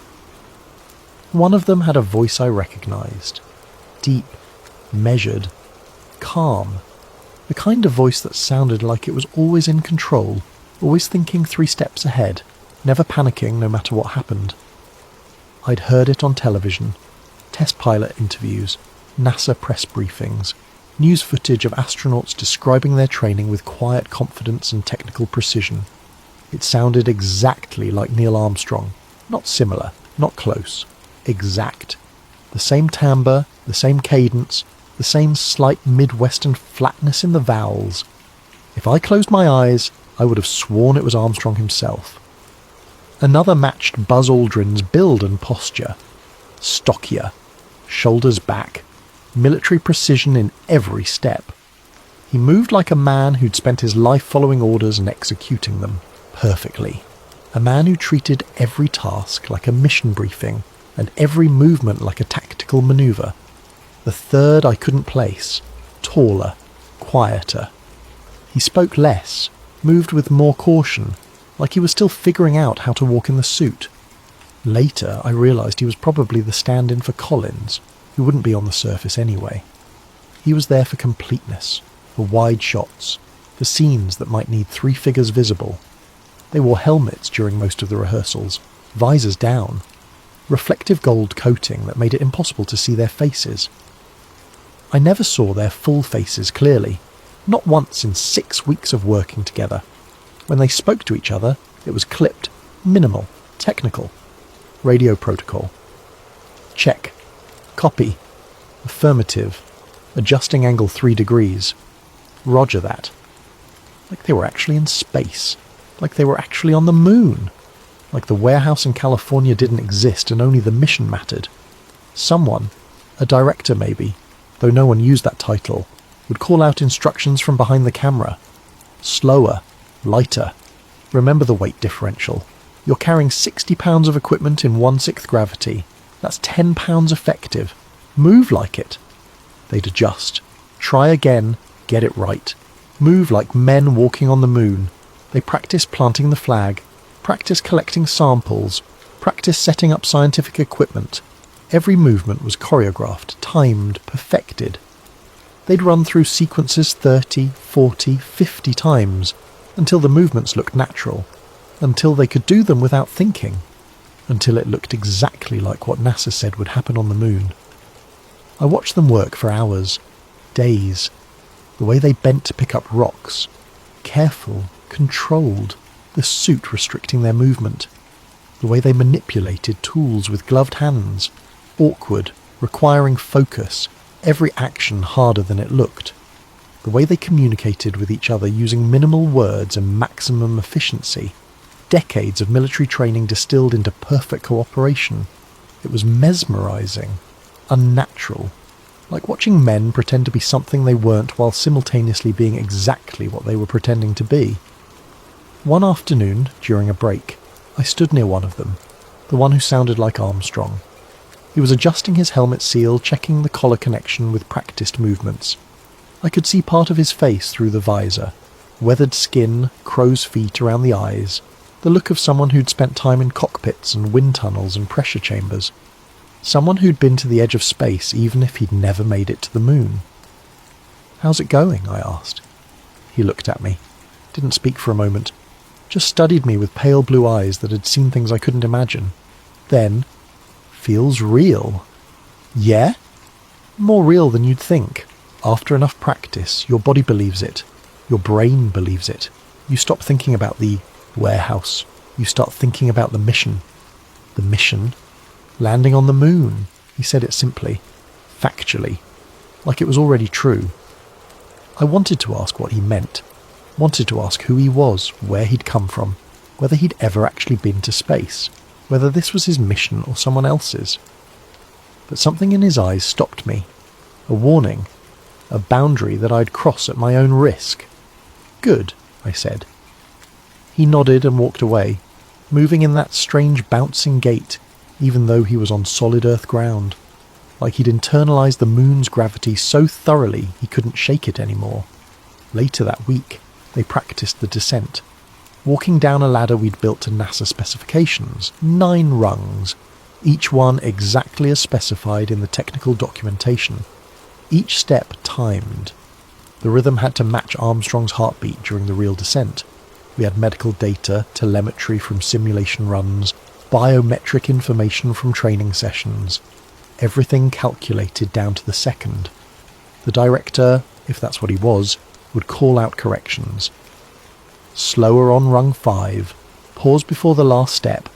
Look around before you put weight on the surface. Take it in. This is the moment. This is history. It has to feel momentous. They'd reset, climb back up, try again, slower, more deliberate, finding the exact pace that conveyed both caution and confidence in equal measure. And all I could think was, if they're practicing this hard for backup footage, what does that say about their faith in the real mission? Or maybe this was the real mission. Maybe the rocket launch was the backup. Maybe the plan all along was to send men to space but film them on the moon from the safety of Earth, where nothing could go wrong, where every variable could be controlled, where America's victory was guaranteed. At one point I asked the gaffer, "Are those the actual astronauts?" He didn't look at me, kept his eyes on the lighting board, fingers adjusting levels with practiced precision. Does it matter? Yeah, it kind of does. Then no, they're not. But they sound, drop it. His voice had an edge I hadn't heard before, not angry, scared. Like he'd seen what happened to people who asked too many questions. I dropped it. Because I was starting to understand, or at least I was starting to understand that asking questions was dangerous. That this project wasn't about truth or transparency or the pursuit of knowledge. It was about creating something that would be believed. Something that would withstand scrutiny from millions of people who wanted desperately to believe it, who needed to believe it. And the best way to create believable footage wasn't to send cameras to the moon, where anything could go wrong. It was to build the moon here, to control every variable, to eliminate every possibility of failure. The real moon was unpredictable. Equipment could fail, cameras could malfunction, transmissions could degrade, radiation could kill the crew before they got there. The Van Allen belts could fry them. The landing could go wrong. Armstrong could slip on the ladder and break his neck. The flag could fall over. The experiments could fail. Too many variables, too many ways for the whole thing to fall apart on live television in front of 300 million people. But here, in this warehouse in the desert, we could control everything. Could film it perfectly. Could get every shot right. Could make sure America won no matter what. Whether the real astronauts made it to the moon, or died trying, or never left Earth orbit at all, it didn't matter, because the world would see this footage. Perfect, flawless, undeniable, and they would believe. That's what I realised during those long weeks watching the astronauts stand-ins practice their movements, watching them become the men they were pretending to be, watching the line between simulation and reality blur until even they couldn't tell the difference. We weren't creating a backup, we were creating history. And I was helping. Continuing in next part due to length. Chapter 5. The flag problem. 3 weeks into the shoot we hit a snag with the flag. The American flag. 13 stripes and 50 stars. The symbol of everything we were supposed to be fighting for. Everything this whole charade was supposed to prove. The image that was supposed to represent American triumph, American exceptionalism, manifest destiny extending beyond our planet into the cosmos itself. The problem was physics, specifically the physics of fabric in a vacuum. On Earth, a flag hangs limp unless wind moves it. Even a slight breeze makes it ripple and wave, makes it look alive and dynamic. That's how we know flags. That's how they're supposed to look. But on the moon, with no air, no wind, no atmospheric pressure at all, fabric would hang dead. No ripple, no wave, no movement at all except when physically manipulated. Just static weight pulled straight down by whatever minimal gravity existed. NASA's solution was a horizontal support rod, built into the top edge of the flag to keep it extended. This was real technology. They'd actually developed this for the actual mission. But even with the rod, the fabric moved wrong during handling. Too fluid, too responsive. Every time one of the stand-ins touched it, it rippled like it was catching wind that shouldn't exist. The team spent 2 days testing materials. starched nylon that stood too stiff, looking artificial and obviously wrong. Wire-reinforced mesh that held shape but looked nothing like fabric. Regular nylon treated with stiffening agents that still moved too much. Finally, they settled on something that split the difference. A custom-woven fabric with specific thread count, treated with proprietary chemicals that I wasn't allowed to know the composition of, stiff enough to hold shape, flexible enough to move slightly during handling, but not so much that it looked earthly. I watched them practice the planting sequence 24 times. First stand in positions the pole, finds solid ground in the simulant, drives it down, not too easy, that would suggest Earth gravity, not too hard, that would suggest he's weak, just right. The kind of effort a man in a spacesuit would need to plant a pole in lunar regolith. Second stand-in steadies it, helps adjust the angle, makes sure it's straight. Together they unfurl the flag, attach it to the horizontal rod, step back. The flag extends, stands, doesn't wave, doesn't flutter, just hangs there, a static symbol against an empty black background. Perfect, except for the ripple. Every single time they handled it, the fabric rippled, just slightly, just enough that someone analysing the footage might notice, might wonder, might start asking questions. People won't notice, someone said during one of the tests. One of the consultants, older man, grey hair, glasses, looked like an engineer who'd spent 40 years working on classified projects and learned to live with moral ambiguity. I turned. Notice what? The movement, the physics. People see what they expect to see. They expect the flag to move a little when it's being planted. Their brains will fill in explanations. Residual motion from handling, vibration from the pole being driven into the ground. They'll rationalise it. People notice everything, I said, especially when they're looking for reasons to doubt. The room went quiet. Several people stopped what they were doing and looked at me. The kind of look that said I'd crossed a line, said something that shouldn't be said out loud even if everyone was thinking it. The consultant smiled, not warmly, not with humour. The smile of someone who'd seen things fall apart and learned to live with the consequences. Then we make sure there's nothing to doubt. That's why you're here, Mr. Ryland. To make sure every detail is perfect. To make sure that when people watch this, they don't see a stage. They see the moon. They see American heroes planting the American flag on American territory 240,000 miles from home. Why would they be watching this? I asked. If the real mission succeeds, they'll be watching real footage. Nobody answered. The silence stretched out, uncomfortable, heavy. Like I'd asked a question everyone knew the answer to, but nobody wanted to say. Finally, the consultant spoke. The real mission is complex, lots of variables, lots of things that can go wrong, cameras can fail, transmissions can degrade, equipment can malfunction, men can make mistakes. This footage exists so that no matter what happens up there, America wins down here. So this is insurance. Call it whatever helps you sleep at night. He walked away. The others went back to work, and I stood there, watching them adjust the flag for the 25th time, wondering what insurance meant when it came to the greatest achievement in human history. The next day they filmed the flag planting sequence 15 times from 6 different angles. Each time the movement was slightly different. The way the fabric settled, the way the pole went into the ground, the way the shadows fell. They were creating options, multiple versions, so they could pick the best one, or combine elements from different takes, or use whatever version matched the story they needed to tell. And each time I thought, someone is going to notice. Someone is going to measure these shadows, analyse this footage, compare the angles and the physics and the light ratios.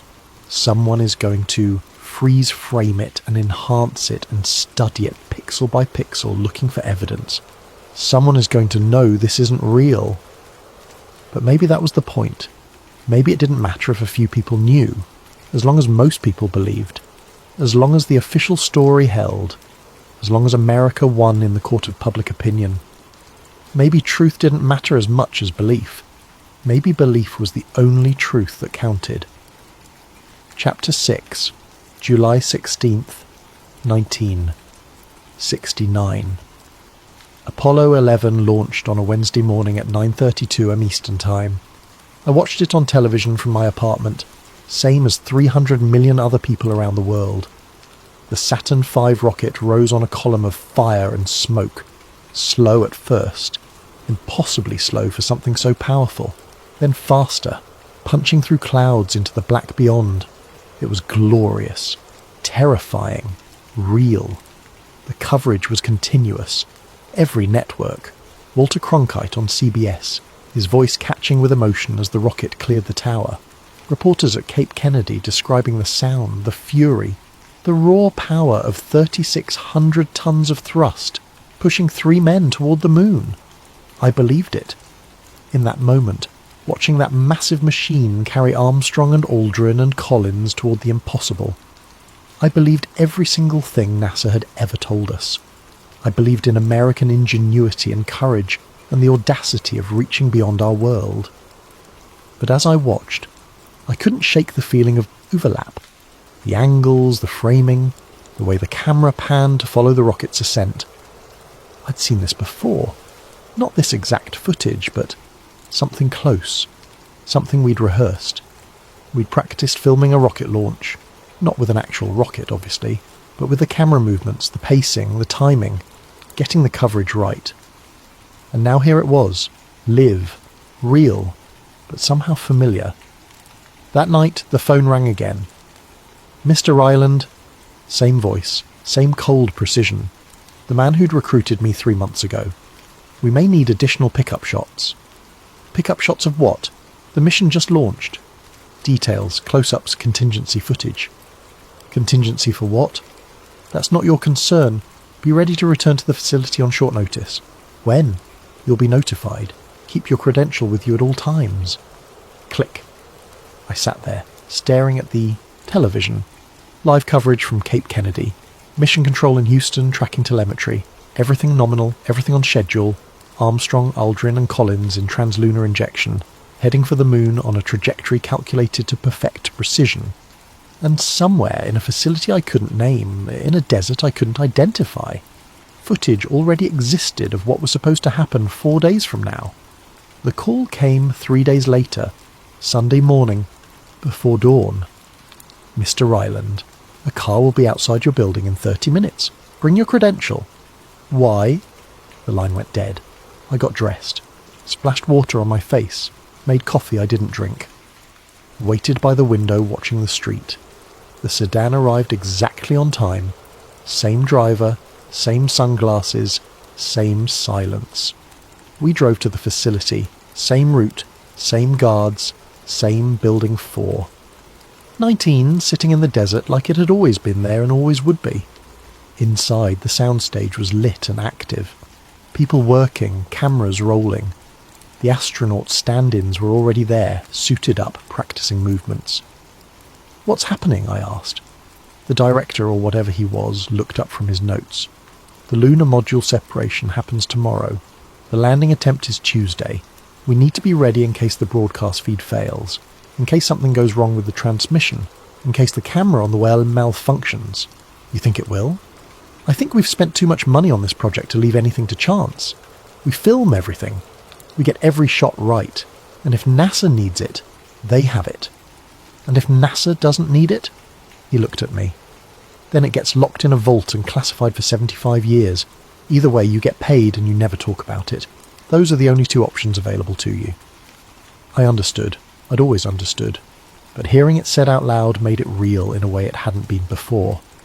We worked through the day and into the night, filming sequences, getting coverage, the descent, the landing, the famous first step, the flag planting, everything that would supposedly happen on the moon, filmed in a warehouse with perfect lighting and perfect angles and perfect control.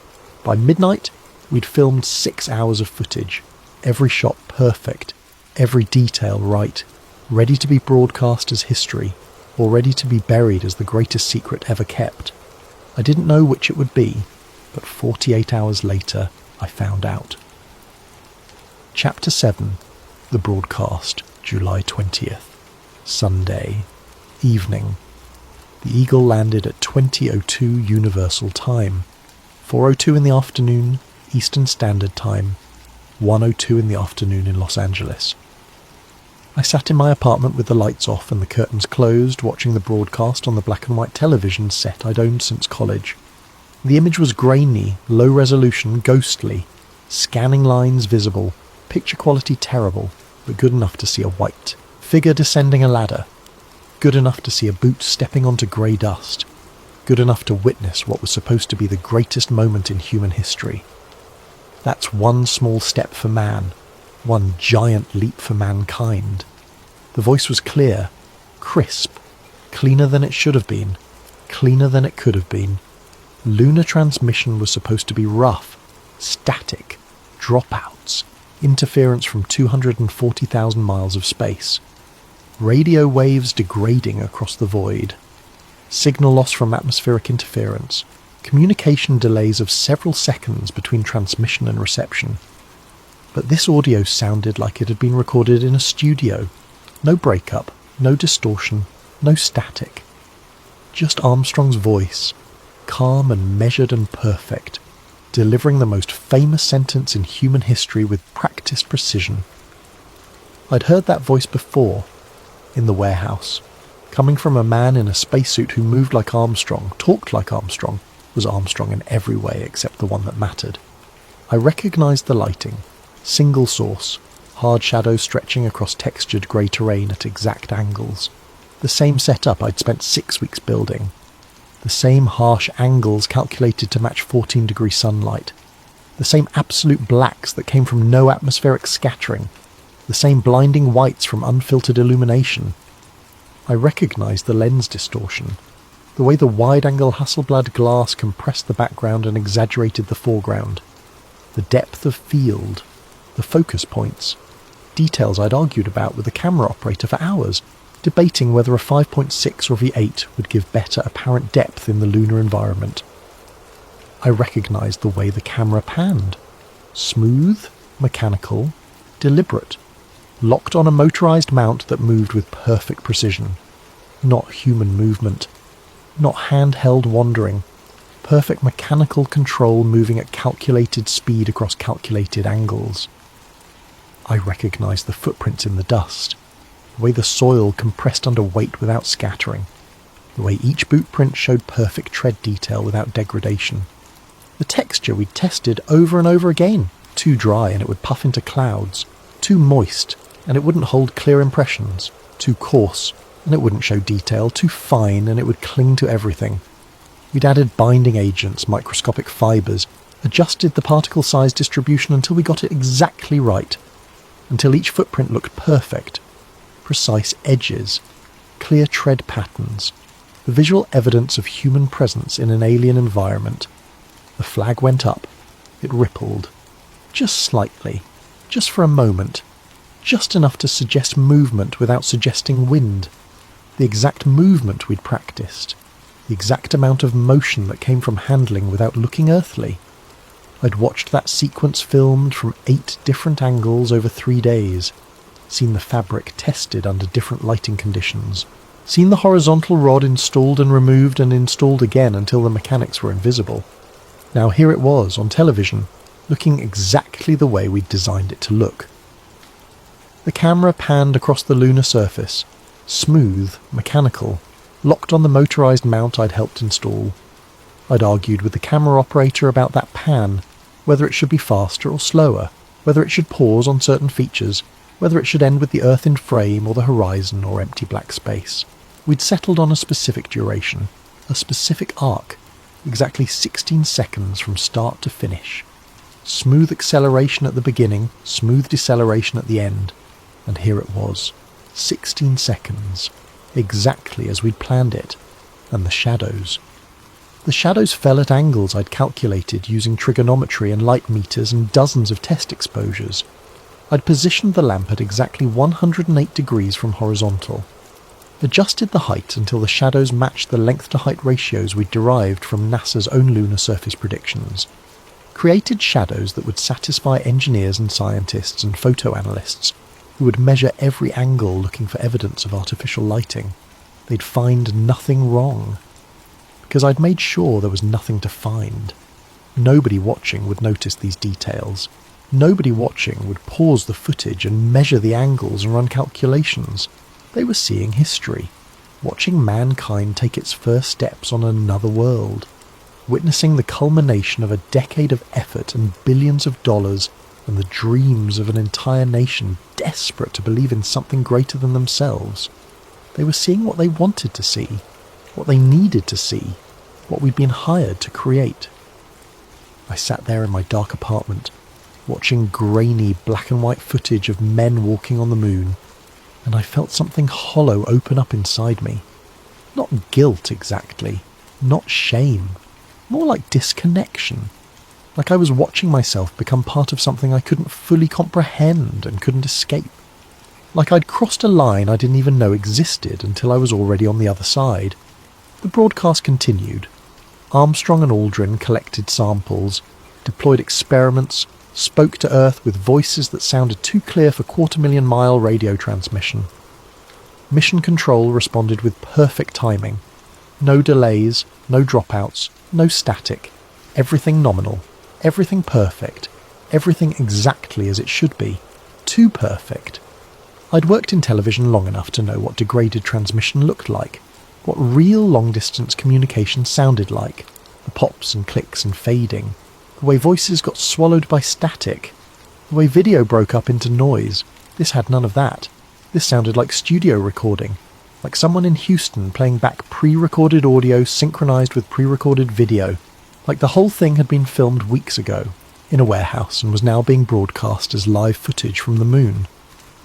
I turned off the television, sat in the darkness, listened to my neighbour's television through the wall. They were still watching, still celebrating. Outside, car horns honked. People were celebrating in the streets. America had done the impossible. We'd beaten the Soviets. We'd won the space race. We'd proven that democracy and capitalism and the American way were still the future. And I'd helped make them believe it. Whether it was true or not didn't matter anymore. The belief was real. The hope was real. The pride was real. Maybe that was enough. Maybe that was all that ever mattered. Chapter 8. The Inconsistencies. In the weeks and months and years that followed, I started noticing things. Small things. The kind of details only someone who'd worked on the footage would catch. The kind of anomalies that most people dismissed but that kept me awake at night. No stars. The lunar sky in every photograph was black. Empty. Void. People argued about this endlessly. Some said stars were too faint to register on film, exposed for the bright lunar surface. Others said it proved the whole thing was fake, shot on a soundstage with black curtains for a sky. I knew the truth was simpler. Stars are impossible to light properly. You can't simulate a star field that looks accurate to astronomers while also lighting your foreground subjects. The exposures don't work. The brightest stars would be visible in real lunar photographs, but only if you underexpose the foreground so much that the astronauts would be invisible, and nobody wanted photographs of invisible astronauts under a properly starlit sky. They wanted clearly visible astronauts, so no stars. Claim the exposure settings made them invisible. Most people accepted that explanation, but some didn't, and those people spent decades analysing the photographs, writing books, giving lectures, building careers on proving the moon landing was faked. They'd point to the black sky as evidence, and they weren't entirely wrong. Shadows fell at odd angles. In some photographs they looked parallel, suggesting sunlight from a single distant source. In others, they diverged, suggesting multiple light sources, suggesting studio lighting. People blame this on artificial lighting, claim this proved it was filmed on Earth. I blame the terrain. Regolith isn't flat. Every crater, every ridge, every subtle depression changes how shadows fall. Parallel shadows can look divergent when they cross uneven ground. Divergent shadows can look parallel when the viewing angle is right. But trying to explain that to conspiracy theorists was pointless. They'd already decided what they believed, and maybe they were right to be suspicious, because I knew something they didn't. We tested those exact lighting scenarios. We'd spent days getting the angles right so that shadows would look natural from every viewing angle, so that photo, Analysts couldn't prove they were artificial. We'd succeeded. The shadows looked natural, but they looked so natural that some people couldn't believe they were natural. They looked too perfect to be real. Identical backgrounds. Some photographs showed different astronauts in different locations, but the background hills looked the same profile, same features, same lighting. People claimed this proved the photographs were composites, shot on a limited soundstage with reused background elements. I didn't know if that was true or not, but I remembered building 3 different terrain sections. Maybe they'd been photographed from angles that made them look similar, or maybe NASA had reused background elements in official photographs, or maybe the moon really does have hills that look similar from different locations. I couldn't say for certain. That was the worst part. Even having worked on the project, I couldn't say with absolute certainty what was real and what wasn't. NASA released photographs later that looked retouched. Crosshairs, the reference marks etched into the camera lens, the reso plate that created calibration points on every frame, appeared behind objects in some images. The crosshairs should be on top of everything, etched into the glass, appearing in front of all photographed objects. But in some official NASA photographs, white objects appeared to cover the crosshairs. This was supposed to be impossible. People claimed it proved the photographs were doctored, that objects had been added or moved or enhanced in post-production. NASA's explanation was that bright white objects were overexposed, bleeding over the thin black crosshair lines in the photographic reproduction process. Plausible. But it also suggested the photographs had been processed, enhanced, possibly altered before public release. And if some photographs were enhanced, which ones? How much? Where does enhancement end and fabrication begin? And then, years later, I read something that made my stomach drop. The original Apollo 11 telemetry tapes had been erased, reused, lost, not the broadcast footage that existed in archives everywhere, but the raw data from the mission, temperature readings, trajectory calculations, life support metrics, communications logs, telemetry from every system monitoring every aspect of the flight. The data that would prove, beyond any doubt, that the mission happened exactly as claimed. Gone.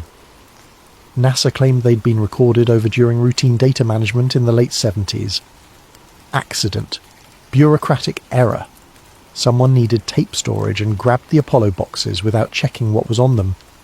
The original slow-scan television footage from the moon, higher quality than what was broadcast, erased and reused for satellite data, the most important data in human history, the proof of the greatest achievement ever accomplished, accidentally destroyed. I'd worked in film long enough to know, you don't. Accidentally destroy the only copy of irreplaceable footage. You destroy it when you need the evidence to disappear, or when the evidence would contradict the official story, or when there was never any real evidence to begin with. I'll never know which one it was, but the fact that it happened, that the original Apollo data was conveniently lost before anyone could analyse it with modern technology, that keeps me awake at night more than anything else. Because if everything happened exactly as claimed, why destroy the proof? And if it didn't happen as claimed, what really happened instead? Those questions don't have answers, just theories, just suspicions, just decades of analysing photographs and footage and technical specifications looking for the truth hidden between the official story and the physical evidence. And all I know for certain is that I helped create part of that evidence. Whether it supplemented reality or replaced it, I'll never know. But I know it exists. I know it's perfect. I know it's too perfect to dismiss. And I know that sometimes the most convincing lies are the ones that contain just enough truth to make questioning them seem unreasonable. Continuing in final output file due to length. Chapter 9. The Other Workers, 1983. 14 years after the landing. 14 years of silence and questions and waking up at 3 a.m. wondering what I'd been part of. I ran into someone at a cinematography conference in Burbank. Professional development, new technologies, networking with people who'd never know what I'd really done for a living. A gaffer I'd worked with in '69. I recognised him across a crowded hallway, older, greyer, but still carrying himself the same way. That specific posture that came from decades of working under hot lights and heavy equipment. We made eye contact. Recognition flashed. Then something else. Fear, maybe. Or guilt. Or the kind of understanding that comes from shared secrets. He nodded toward the parking lot. We sat in his car, windows up, engine off. Late afternoon sun beating down on the windshield. Neither of us spoke for a long time. Just sat there in the heat and the silence and the weight of everything we couldn't say. Finally, "You ever talk about it?" he asked. "No." "Good. Don't." More silence. Just the tick of cooling metal and the distant hum of traffic on the freeway. "What do you think we were doing?" I asked finally. The question I'd wanted to ask for 14 years. He stared through the windshield at nothing. At the parking lot and the palm trees and the mountains in the distance. At everything and nothing. "Insurance," he said finally. "Insurance for what?" "In case it didn't work. In case they couldn't get the signal back. In case something went wrong and the whole world was watching and we had nothing to show. America needed that win. Failure wasn't an option, so they made sure there was no way to fail. So we filmed a backup. That's what I tell myself. But he turned to me. His face looked older than it should, more tired, like he'd been carrying something heavy for too long. But I don't know if the backup stayed a backup.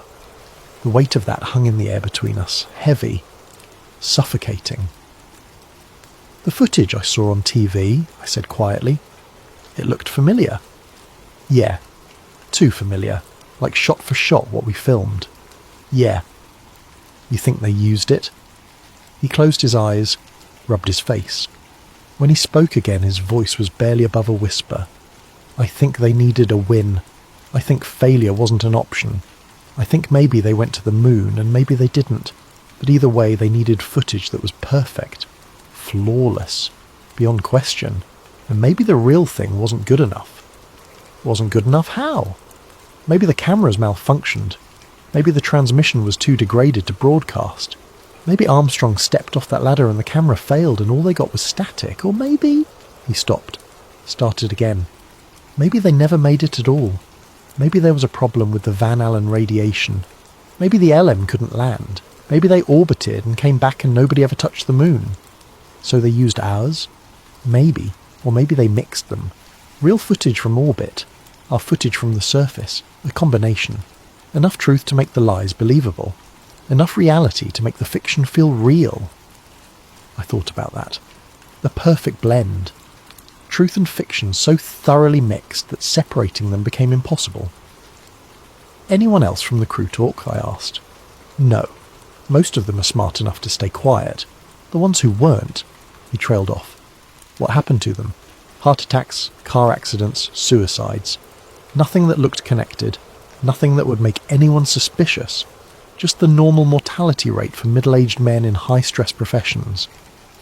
"You think they were killed?" I think asking that question out loud is dangerous. We didn't speak after that. Just shook hands and walked away. Two men who'd helped create something we didn't fully understand and couldn't fully escape. I never saw him again. 3 years later, I read his obituary. Heart attack. 51 years old. Found dead in his home by his wife. No suspicious circumstances. No investigation. The obituary didn't mention NASA. Didn't mention the facility. Didn't mention anything except his family and his film credits and the charities people could donate to in his memory. Like the rest of it had never happened. Like Building 419 didn't exist.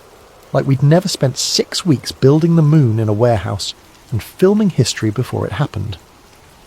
Over the years, I heard about others. Other crew members. Other people who'd been there. The director died in a car accident in '87. Single vehicle collision on a desert highway. No witnesses. One of the camera operators developed early onset Alzheimer's in his 50s. Couldn't remember his own name by the end. Certainly couldn't remember anything about secret government projects. The consultant with the British accent, the one who mentioned Kubrick, disappeared entirely. I tried to find him once, years later. No records, no trail, like he'd never existed. And the astronaut stand-ins? No idea. Never learned their real names. Never saw their faces clearly. They could be anywhere. Could be the guy who sells me coffee. Could be someone famous. Could be buried in unmarked graves in the desert. I'll never know. That's the thing about classified projects. They don't just classify documents. They classify people. Make them disappear into normal lives with normal jobs and normal deaths. Make the secret so thoroughly buried that even the people who lived it start to wonder if it really happened.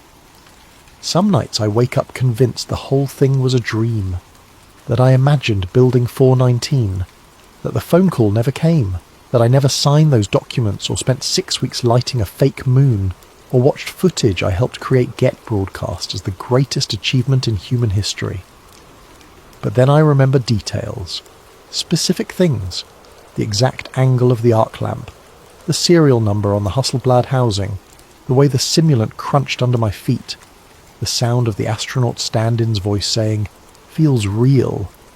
Those details are too specific to be imagined, too precise to be dreams. It happened. I was there, and now most of the other people who were there are dead, which might be coincidence, or might be something else. Either way, I've learned to keep my mouth shut. Chapter 10. Why the Truth Never Came Out. People ask me now, those few who know, who suspect, who've put together enough pieces to ask careful questions, why no one talked? Why no whistleblowers? Why no leaks? Why the truth stayed buried for decades while conspiracy theorists screamed into the void without real evidence, and the rest of the world dismissed them as cranks? The answer is layered, complex, more human than conspiratorial. First, patriotism. We believed in America. We believed in the mission. The Cold War wasn't abstract. It was existential. The Soviet Union wanted to destroy everything we stood for. They'd beaten us to space, beaten us to orbit, beaten us at every milestone. This was our chance to win, to prove democracy could compete with communism, to show that freedom produced better results than tyranny. Speaking out meant handing victory to the Soviets. It meant admitting we weren't capable of doing what we said we'd done. It meant giving Moscow propaganda material for decades. It meant proving that American exceptionalism was a lie, that our system didn't work, that everything we believed about ourselves was false. That kind of betrayal felt worse than silence, worse than lying. Because the lie served something bigger than ourselves. The lie served America, served freedom, served the idea that democracy could still win. Second, fear. The documents we signed weren't symbolic.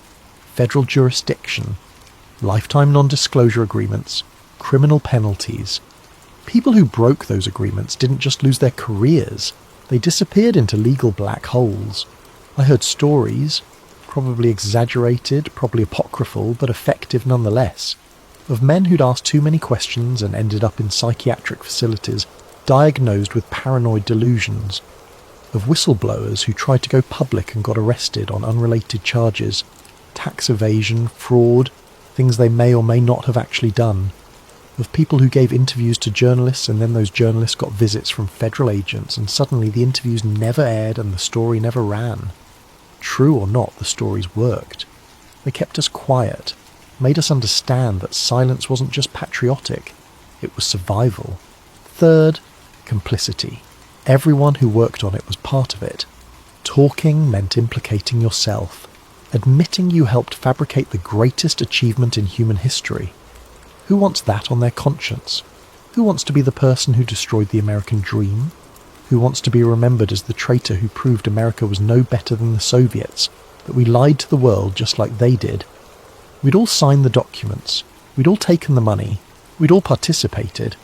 Coming forward meant admitting our own guilt, meant facing criminal prosecution, meant destroying our own lives to expose a truth that most people didn't want to believe anyway. Fourth, doubt. Even those of us who were there weren't completely sure what we'd been part of. Was the footage we filmed ever used? Was it mixed with real footage? Was it pure backup that never saw the light of day? The ambiguity made certainty impossible. How do you blow the whistle when you're not sure what you saw?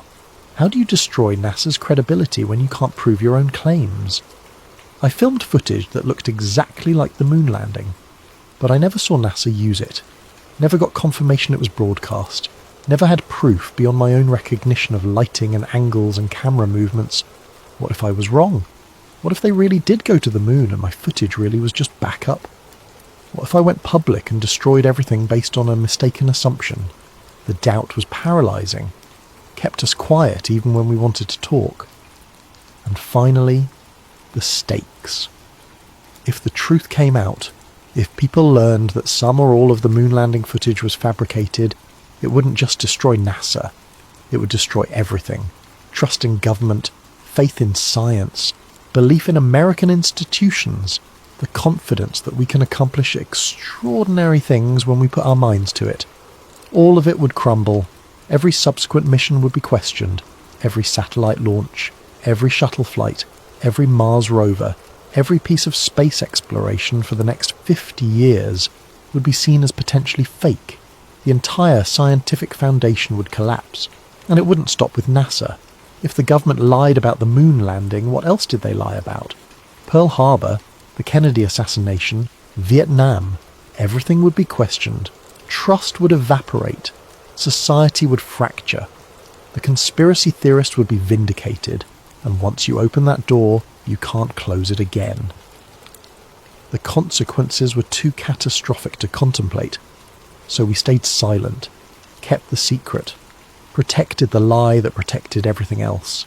Even if it started as insurance, it became the story the world needed, the story that kept America believing in itself during one of the darkest periods in our history, the story that said we were still capable of greatness, still worthy of leading the free world, still the nation that could do the impossible.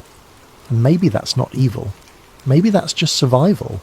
Maybe in the grand calculus of history, a necessary lie that preserved faith and hope and belief was better than a truth that would have destroyed everything. Or maybe that's what I tell myself so I can sleep at night. Or maybe I'm lying to myself the same way we lie to the world, telling myself a story that makes everything okay, that justifies what we did, that transforms betrayal into patriotism and fraud into necessity. I don't know anymore. After 50 years of living with this, I honestly don't know. All I know is that the truth stayed buried because keeping it buried served everyone's interests. The government's, NASA's, America's, and ours. We weren't heroes who landed on the moon, but we weren't villains either. We were just people doing what we were told, believing it served something greater than ourselves, and learning to live with the consequences. Epilogue. One last take. I'm old now, 78 years old. My hands shake when I hold a coffee cup. My eyes need 3 different prescriptions. My hearing is going, tinnitus from too many years standing next to arc lamps and generators. The career I built after 69 was solid but unremarkable. Commercials, industrials, a few documentaries. Nothing that mattered. Nothing that anyone will remember. I've outlived most of the people who were there, the ones who shared the secret, the ones who understood what we'd done. I'm one of the last, maybe the last. And when I'm gone, the secret dies with me, unless I tell it now, which is what I'm doing, sort of. Telling it in a way that maintains plausible deniability. Telling it as testimony, as one man's account, as something that could be true or could be false, or could be somewhere in between. Telling it so that people can choose whether to believe it or dismiss it, depending on what serves their own needs. Because that's what the moon landing has always been. A choice. A choice to believe or doubt. A choice about what kind of world you want to live in.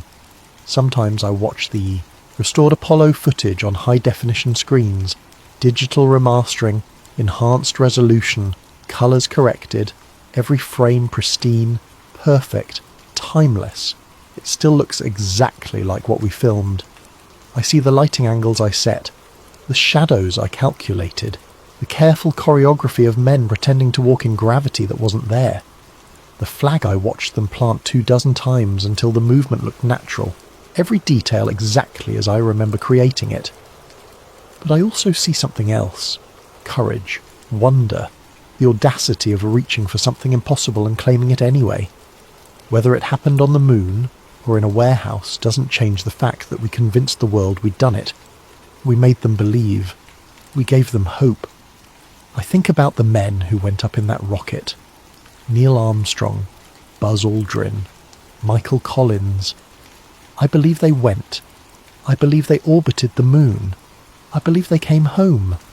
But what the world saw, what 300 million people watched on television that July night, I know was filmed with intention, lit with purpose, framed with care, every detail controlled, perfected, made believable. Does it matter? Maybe we went to the moon. Maybe we didn't. Maybe the truth is somewhere in between. A mixture of reality and theatre, of genuine achievement and necessary illusion. Maybe they went, but the cameras failed, so they used our footage. Maybe they only orbited and we provided the landing. Maybe everything happened exactly as claimed, and our footage was never used and it's rotting in a vault somewhere marked top secret. I'll never know. Nobody will. The people who could confirm it are dead or silent. The evidence has been destroyed or classified or lost to bureaucratic incompetence. The facility doesn't exist anymore. I checked, drove back out there once in the 90s, found nothing but empty desert and rusting fence posts. Building 419 is gone like it was never there. The story has become history, and history has become myth, and myth has become whatever people need it to be. And maybe that's the point. Maybe the moon landing was never about the moon. Maybe it was always about Earth, about keeping us believing that impossible things were possible, that Americans could still do what no one else could do, that we were still the heroes of our own story, that democracy could still beat communism, that freedom could still triumph, that the future still belonged to us. If that required a stage in the desert and a crew sworn to silence, then maybe that was the price we paid for hope. If that required lying to the world, then maybe some lies are necessary. If that required 60 men keeping a secret for 50 years, then maybe patriotism means knowing when to stay silent. I don't know if I'm proud of what I did, but I understand why I did it, and I understand why I've kept quiet all these years. Some lies are too big to confess. The confession would destroy more than the lie ever did. Some truths are too dangerous to tell. The truth would shatter faith that holds society together. Some stories are more important than facts. The story gave millions of people hope when they needed it most. The moon landing is all three, and that's the only thing I know for certain. When I'm gone, and I'll be gone soon, my health isn't what it used to be. This testimony will be all that remains. One man's account, one version of events, one possibility among many. People will read it and decide whether to believe, decide whether it matters, decide what kind of world they want to live in. One where America really did achieve the impossible, or one where the impossible was too impossible, so we faked it and called it real. Both choices have costs. Both choices have consequences. I'm past caring which one is true. All I care about now is that the story gets told, that someone knows what might have happened, that the possibility exists preserved in words, waiting for future generations to discover and debate and decide. Maybe we went to the moon. Maybe we built the moon in a warehouse. Maybe both things are true somehow. Or maybe truth doesn't matter as much as belief. Maybe belief is all we ever really had. One small step for man, one giant leap for mankind, one necessary lie in a time when lies felt like the only way to keep believing. And maybe that's not the worst thing we could have done. Maybe that's just human. Maybe that's what survival looks like when the whole world is watching and failure means the end of everything you believe in. I'll die with this secret, or this story, or this truth, whatever it is, and then it's up to you to decide what to do with it. Believe it or don't. Question everything or trust the official story. Live in doubt or live in faith. The choice has always been yours. It was never really about the moon. It was always about what you choose to believe when the evidence is ambiguous and the stakes are existential, and the truth is whatever serves survival. Welcome to America. Welcome to history. Welcome to the greatest story ever sold, or the greatest achievement ever accomplished. You decide. That's how it works. That's how it's always worked. and that's my final testimony. Make of it what you will,